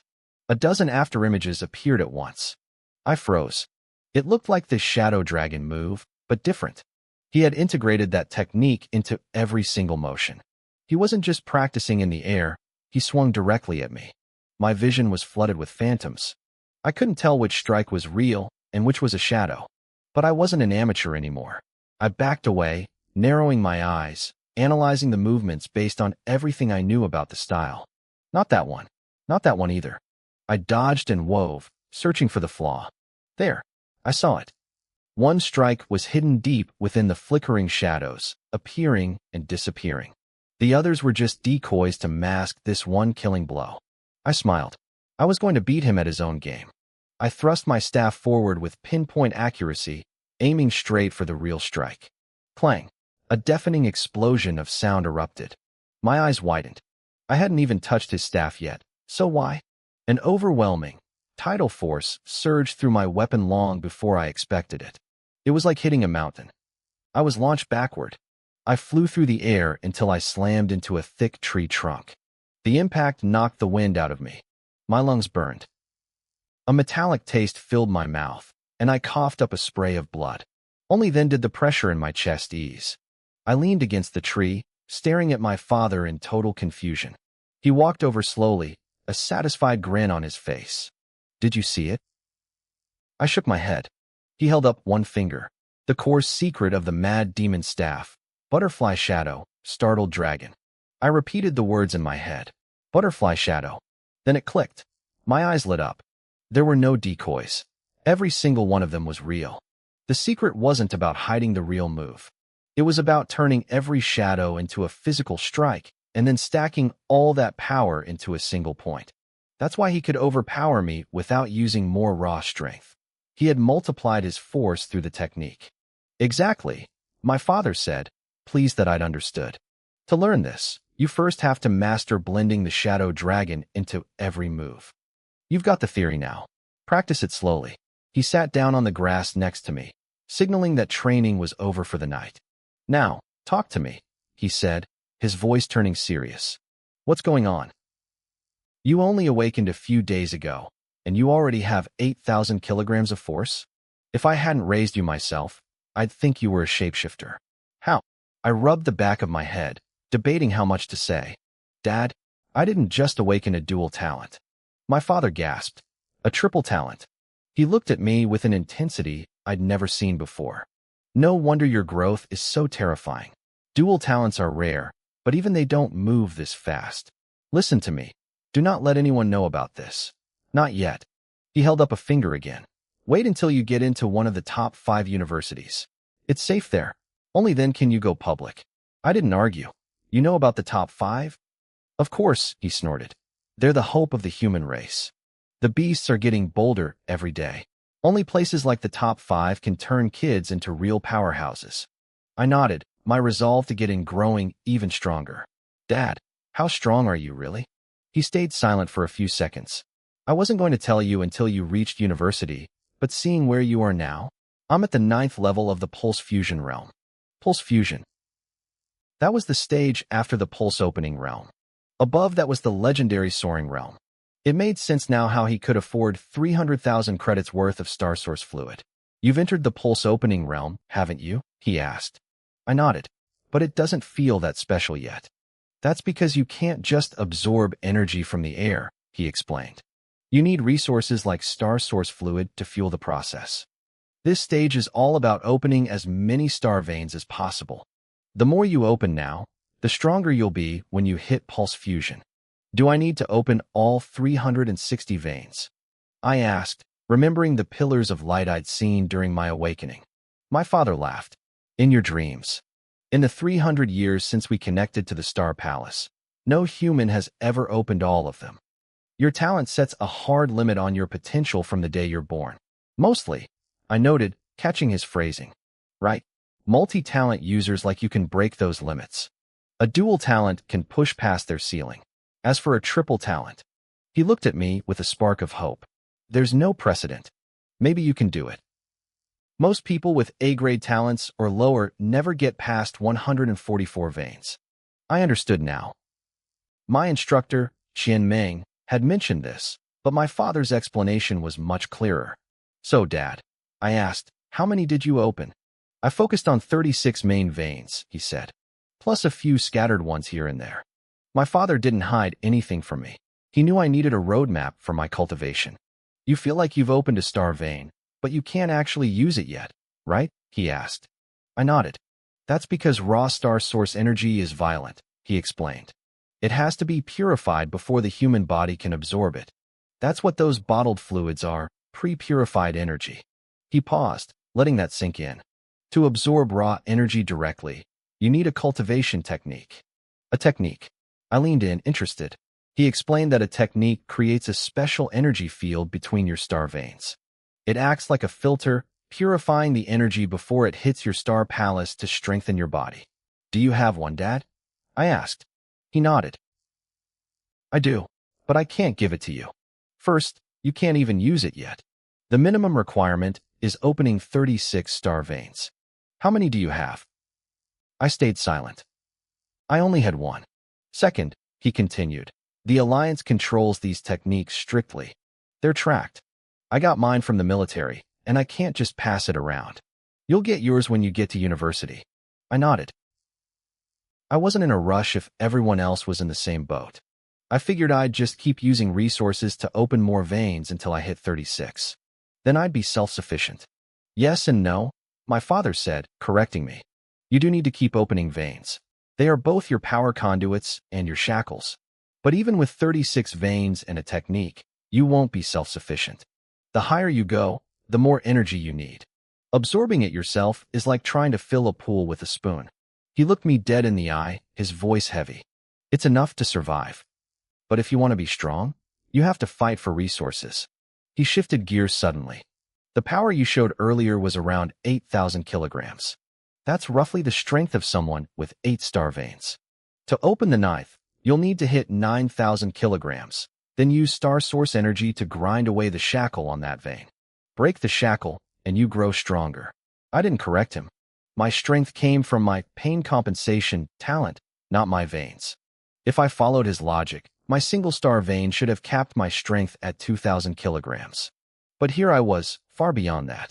How exactly do I open a vein? I asked. He gave me a curious look, but didn't pry. He explained that it involved guiding energy to wear down the chains on the vein. You could use fluids or external talents to boost the intensity and speed of the process. I can teach you the method, he said, standing up, but it's too late tonight. He reached for the metal rod I was holding, then hesitated and pulled his hand back. Keep it. He hefted his own long staff. See those 2 gold rings? That's moon-suppressing steel. Inject your energy, and the weight increases. It hits like a truck if you use it right. Study it yourself. Let's go home. I followed him back, gripping the heavy rod. As we walked, I saw him check his phone. His expression flickered for a split second before he tucked it away, acting like nothing happened. I noticed, but I didn't ask. That night, I lay in bed, mapping out my plan. I had a massive amount of energy stored in my body and star palace from the secret realm that I needed to refine before it dissipated. I also had 3 primary and 2 intermediate fluids, plus 600,000 credits in cash.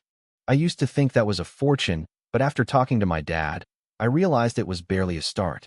I needed to burn through these resources and then head back outside the city walls to hunt and train before the college entrance exams.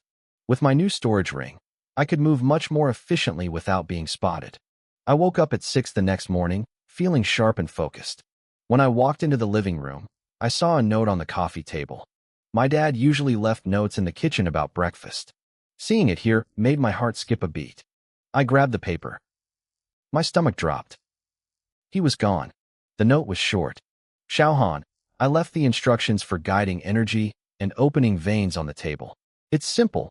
You can learn it yourself. You've grown up, and your talent is strong. I'm proud of you. I know about the nightmares you've had all these years. But listen to me. Don't act until you are strong enough. I will settle the debt for your mother's death. That's not on you. Focus on your exams. Aim for Jinxing Martial Arts University. I left you enough money to last through college. Don't look for me. You won't find me. I'll come back when the time is right. I stood there dazed. Looking back, he had been acting strange all night. The drinks, the last lesson, it was a goodbye. I had been too distracted to see it. This was the first time in my life I was truly on my own. I tucked the note into my storage ring and picked up the cultivation manual he'd left. My jaw tightened. If he didn't want to be found, looking for him now would be like searching for a needle in the ocean. I had to focus on getting stronger. After a quick bite, I went up to the roof. I checked my status. My strength was at 9,318 kilograms, climbing steadily toward the 10,000 mark. I decided to keep focusing on my physical body. My strength and speed were already elite for my level. I sat down and began pulling the stored energy from my star palace. I used the basic body tempering technique to grind and circulate the power. Now that my body had reached the crystalline stage, the tempering wasn't just local. It was a total body overhaul. It was harder, but I could handle it. I flipped my hand, and the black moon-suppressing rod appeared. I started practicing the mad demon staff technique while simultaneously refining energy. The dual focus increased my energy consumption and tempering efficiency by 20%. The rod whistled through the air. I tried to incorporate the dragon shadow footwork my father had shown me into every strike. The sun climbed higher, baking the rooftop. My shirt soaked through with sweat, dried, and soaked again. I didn't stop until 5 in the afternoon when my internal energy finally ran dry. I leaned on the rod, panting but exhilarated. My crystal iron body was only at 2% completion. It was getting much harder to progress, and the energy cost was skyrocketing. The amount of energy I just burned would have lasted a week back in the body refinement stage. I sat cross-legged and pulled out the 2 pages my father had left behind. They contained the method for opening star veins. I read through them twice, a strange look crossing my face. It was another set of instructions. Just like the body refinement manual, it felt strangely familiar. The technique wasn't complicated. There were no cryptic metaphors or hidden meanings. If you could read, you could understand it. Maybe that was why it was so effective. It was simple and direct. I didn't hesitate. I sank my consciousness into my star palace. The space was bright now, filled with pure, refined energy. I scanned the area and quickly picked the next star vein I wanted to open. Following my father's notes, I began to draw the energy from the palace, gathering it bit by bit. Soon, the energy formed a flowing river. I guided it along the chains wrapping the star vein, letting it coat them entirely. Up to this point, it was exactly like the body refinement process. But the next step was different. Once the energy river covered the chains, I had to make it circulate. I moved the energy in a full cycle around the chains, focusing every ounce of my will to ensure nothing leaked or veered off course. It had to be perfectly uniform. I felt the strain immediately. My concentration wavered for a split second as the energy passed a joint in the chain. A tiny tremor rippled through the flow, destabilizing the whole thing. In an instant, the entire river collapsed. The energy scattered out of my star palace and vanished into the void. I had failed. Every failure meant wasted energy. If I ran dry, I'd have to spend hours recovering. It was a massive time sink. I took a breath and analyzed what went wrong. It was just that one joint. I needed to be steadier. I gathered the energy again, forming the river once more. This time, I moved with extreme caution. I completed the full cycle without a hitch. I checked the chain. It had weakened, but only by a fraction. It was so subtle it was almost invisible. My heart sank. At this rate, how many cycles would it take to break just one chain? How long would it take to open a single vein? I remembered my father mentioning that star source fluid could help. I grabbed a bottle of the basic fluid and downed it. A fresh surge of foreign energy appeared in my star palace. I didn't waste a second. I gathered the river and completed another cycle. When I finished, I frowned. There was no difference in the wearing down process. The fluid just replenished my reserves. It didn't actually speed up the destruction of the chains. Let's try the talents, I muttered. I followed my father's method to trigger my talent power. I visualized it as a unique energy inside the star palace. The first strand appeared, glowing with a faint, weak light. That was my minor recovery. I kept pushing. I had more than one. The second strand emerged, this one laced with thin red threads, my life sacrifice, output. Then came the third, a strand filled with dark, black mist. That was pain compensation. The moment the third energy appeared, all 3 strands suddenly came alive. They zipped through the palace, chasing each other's tails until they formed a strange, glowing ring. As soon as the ring closed, it felt like I had unleashed something forbidden. A massive flood of energy exploded outward. My stored star source power was tossed aside like leaves in a hurricane. I panicked. The pressure was building so fast my star palace began to vibrate. If I didn't vent this energy, my head was going to explode. I didn't have time to think. I steered the flood directly at the chains of the second star vein. The energy slammed into them, covering them instantly. I prepared myself to start the long, grueling cycles of grinding them down. Asterisk crack. Crack. Asterisk.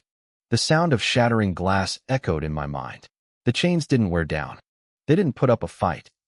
They simply disintegrated. The energy flood didn't stop there. The ring was still pumping out power, wild and violent. I steered the dragon of energy toward the next vein. Crack, broken. I moved to the third, then the fourth. I felt like I was leading a world-eating beast through my own soul. Everywhere it touched, the chains turned to dust. Fifth, sixth, seventh. It didn't slow down until the ninth star vein shattered. Only then did the flood recede and the glowing ring vanish. 9 veins. I had opened 9 star veins in a single breath. I looked at them. They weren't thin like needles anymore. They were as thick as chopsticks, standing tall in my star palace. It was a staggering sight, but I was shaking. That energy was too terrifying. If I had been a second slower in directing it, my star palace would have been reduced to rubble. I realized then that this wasn't just my talents at work. It was the Power King engine. According to my dad, talents should only add a little kick to your energy. They shouldn't be able to bypass the grinding process entirely. I checked my status panel. My strength was at 9,732 kilograms. Over 9,000 kilos of force were packed into that engine. Since I only had one vein open before, all that power had been backed up like a dam. Once I triggered the talents, the dam broke, and the sheer force of my accumulated strength did the rest. A grin spread across my face. If I could open 9 veins in minutes, and maybe 3 veins every 4 days normally, I could open all 360 veins in less than a year and a half. I would shatter every record in history. I closed my eyes, feeling the changes. My star palace was wider now, meaning I could hold way more energy. If I entered that secret realm now, my absorption rate would be 9 times faster than before. I stood up. It was late at night. Even though I didn't really need sleep anymore, I kept the habit. I lay in bed, my mind racing. I still had energy left, 2 bottles of ultimate fluid, 600,000 credits in the bank, and a staff technique to master. I drifted off to sleep, planning my next move. Over the next few days, I buried myself in training. I wanted to burn through every resource I had to turn it into raw power. I discovered that using my Spirit Wander talent while practicing the Mad Demon Staff worked wonders. My progress skyrocketed. By the end of the week, I had reached the consummate level of the technique, fully mastering the secret move, Butterfly Shadow Dragon. On the morning of the 20th, I got a message from Qianming. The school had captured several refined realm beasts for the students to practice their combat skills. He asked if I wanted to join and mentioned he'd secured my grant money. It would hit my account in a few days. I thanked him for the money but turned down the beast hunt. To be honest, those monsters probably couldn't even take a single hit from my rod anymore. By that afternoon, I used up the last drop of energy in my star palace. I stepped out of my training trance. Even though my staff technique was maxed out, I kept practicing it while tempering my body, doubling my efficiency. I called up my panel one last time. Host, Yang Han, strength, 15,000 kilograms, body, crystal iron body, 10% complete, speed, 52 meters per second, spirit, 2, engine, Power King, F grade, 3 star, talent, Spirit Wander, F grade, active, combat technique, Mad Demon Staff, consummate. 15,000 kilograms of force. Half a month ago, I was just a normal kid. Now, I was a human-shaped monster. It was time to find him. It was time to harvest some interest from those beasts. I went downstairs and headed home. I spent a few hours cleaning the place until it was spotless, then packed my essentials. Before I walked out, I took one last look around the empty apartment. I felt a twinge of sadness. I didn't plan on coming back anytime soon. My dad had left me enough money to survive, but if I wanted to grow, I had to find a way to make my own fortune. I caught a taxi straight to the garment district. I bought dozens of sets of clothes in completely different styles, along with several masks. A hunter needs disguises. By the time I reached the rental area near the martial artist hub, the sky was pitch black. I slipped into my room and immediately checked the partition above the bathroom ceiling. The 600,000 credits were still there. Every single bill. I swept the cash into my storage ring, and the weight on my chest finally lifted. It was too late to head into the wilderness, so I decided to scout the free martial artist market instead. I threw on a heavy black robe, donned a mask, and strolled down the streets. This place felt different. It had an old-school, gritty atmosphere, nothing like the modern city center. The buildings were low and ancient, and the blue-gray floor tiles were worn smooth by years of footsteps. I navigated through a series of twisting turns until I reached a narrow, dark alley. This was the black market. It was a place for gray area trades, banned drugs, illegal cultivation techniques, or even hiring assassins. I'd been here once before, but the suffocating tension had scared me off. Now, I had the strength to back up my curiosity. I stepped inside. I felt dozens of pairs of eyes lock onto me the moment I entered. I ignored them and kept walking. Looking for something handsome? I have everything here. A woman dressed in provocative, flashy clothes slinked up to me. I looked at her through the slits of my mask. My voice came out cold and detached. Everything. She giggled, unfazed by my tone. Everything. Food, drinks, fun, and things that can make you bigger and stronger. She reached out, sliding her hand onto my arm. Do you have talent potions? I asked. Her smile faltered for a fraction of a second, but she recovered quickly. I do. Which kind are you looking for? I was surprised. I didn't think the black market would actually carry something that rare. Potions involving talents were usually priceless treasures. So you really have them all? I pressed. She looked around cautiously and pulled me deeper into a corner of the alley. That's right. Potions to boost talent effects, potions to extend duration, potions to enhance special abilities. We have them. Which one do you want? Her inventory was surprisingly complete.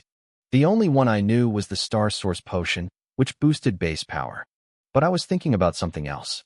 Mutation. Do you have anything that causes mutation? I whispered. The woman's face went pale.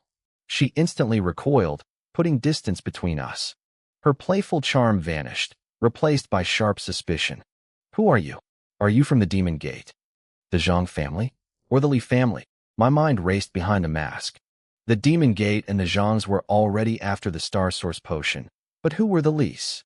Were they the original buyers? I'm nobody, I said calmly.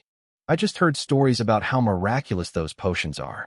If you don't have them, forget it. I turned to leave. Stand still, she barked. Tell me which family sent you, or you aren't walking out of here alive. As soon as she spoke, several men emerged from the shadows, blocking the alley exit. They were in their 30s, clutching weapons and wearing murderous expressions. I scanned them. No Star Source fluctuations. At best, they were peak refinement realm, ordinary humans. Half a month ago, these guys would have been gods to me. Now, I crossed my arms and leaned against the wall, my posture loose and bored. Are you sure you want to do this here? I asked. My voice was flat, almost yawning. The woman's eyes flickered. She had seen people bluff before, but she couldn't fake the bone-deep relaxation I was showing. In her 6 years in the black market, she knew that weaklings tensed up when surrounded. I was too calm. She raised a hand to signal her men to hold. Her voice turned from sharp to probing. Don't misunderstand, little brother. I have to be careful. Every day, people from the Zhangs, the Lis, and the Demon Gate come here, trying to sniff out secrets. Last month, a spy leaked some fake news, and an entire shop disappeared the next day. I can't afford to offend any of them. If you're one of theirs, I'll back down, but give me a straight answer. We don't have any mutation potions. We've never even seen them. So all three factions were hunting for the mutation formula. Interesting. I shrugged. I told you, I'm independent.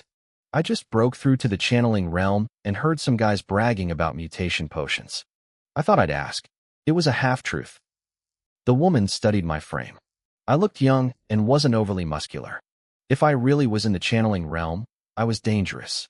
She opened her mouth to speak, but a bald thug behind her stepped forward. Channeling realm? He cracked his neck and grinned. Let's see if that's true. Before she could stop him, his fist exploded toward my chest. It was a peak refinement strike, fast, heavy, and aimed to kill. I didn't move. Not because I couldn't, but because I didn't need to. BM, the punch landed squarely on my sternum. Then came a sickening crack. The bald man's smirk turned into a mask of pure agony. His wrist twisted at a grotesque, impossible angle. The sound of snapping bone echoed through the silent alley. I looked down at my chest. My black robe didn't even have a wrinkle. Are you done acting? I asked. No one moved. The other thugs froze, their weapons halfway raised. A peak refinement punch hitting me was like hitting a titanium wall. This wasn't just channeling realm. This was something else. The woman's face drained of color. She grabbed the bald man and shoved him back, waving the others away. Get out. All of you get out. They scrambled away, dragging their wounded leader with them. The woman turned back to me, her face completely different now. Respectful. Terrified. Sir, please. My eyes were blind, she whispered. My name is Lu Qingyang. I'm just a middleman trying to survive. Please, don't take it personally. I stayed silent, waiting. She gritted her teeth, making a choice. I can tell you about the mutation potions. But the moment you leave this alley, I never said a word. I nodded. I needed to know what had happened since the heist. Those potions were experimental prototypes developed by the Zhang family, she whispered, her voice barely audible. They were stolen by the Demon Gate before they were finished. But the Demon Gate didn't act alone. They were hired by the Li family. The Li's. I repeated. A third-rate family, she explained. They deal in star source technology too. They have a branch in the Northwest base called Li's Star Source Tech lately. The Zhangs have been crushing them in business. The Li's have been using the Demon Gate as their shadows, trying to steal the core formula that triggers the mutation. If the Li family could perfect that formula, it would be the ultimate leverage they needed to rise again. The puzzle in my head was finally coming together. The potion was a Zhang family experiment. Previously, the Demon Gate had taken a contract from the Li's to steal it using an inside man. But that plan had fallen through. This time, they didn't bother with subtle schemes. They just took it by force. What's the situation now? I asked. Lu Qingyang shook her head, her expression grim. The Zhang family was livid. They were hunting the Demon Gate everywhere, turning the entire black market upside down. At the same time, the Li family was also on the prowl. They wanted that cargo before the Zhangs could reclaim it. She looked at me with a meaningful gaze. Now you see why I reacted that way, she whispered. In the black market, mentioning those names is a death sentence. I understood. I also realized why the authorities weren't stepping in. Even though the black market was technically within the city base, no one here was clean. If someone died in these shadows, no one reported it. There was no paper trail for the officials to follow. It was a lawless void. I reached into my storage ring and pulled out a thick stack of cash. I handed it over. Lu Qingyang's eyes lit up instantly. Her hands moved like lightning as she snatched the money, her movements even faster than when she was trying to fight. She smiled, her eyes curving into happy crescents. You're a straightforward one, she said, sounding much more relaxed. If you ever need to dig up more information, come find me. I bought a basic guide to the market's layout from her and turned to leave. I walked toward the mouth of the alley with a steady pace. The war between the three factions had nothing to do with me. But I knew the Demon Gate was currently holding that stolen potion. The Zhangs wanted it back. The Li's wanted to steal it. They were all at each other's throats. If I could somehow get to it first. The thought flashed through my mind, but I didn't linger on it. I had my own goals to worry about. As I stepped out of the alley, my peripheral vision caught something across the street. A young man was sitting at a small tea stall. He was dressed simply, a cup of untouched tea sitting on the table in front of him. At first glance, he looked like he was just daydreaming, lost in his own world. But as I passed, I felt it. He wasn't looking at the street or the crowds. He was looking at me. His eyes were locked onto mine, unmoving and intense, tracking my every step.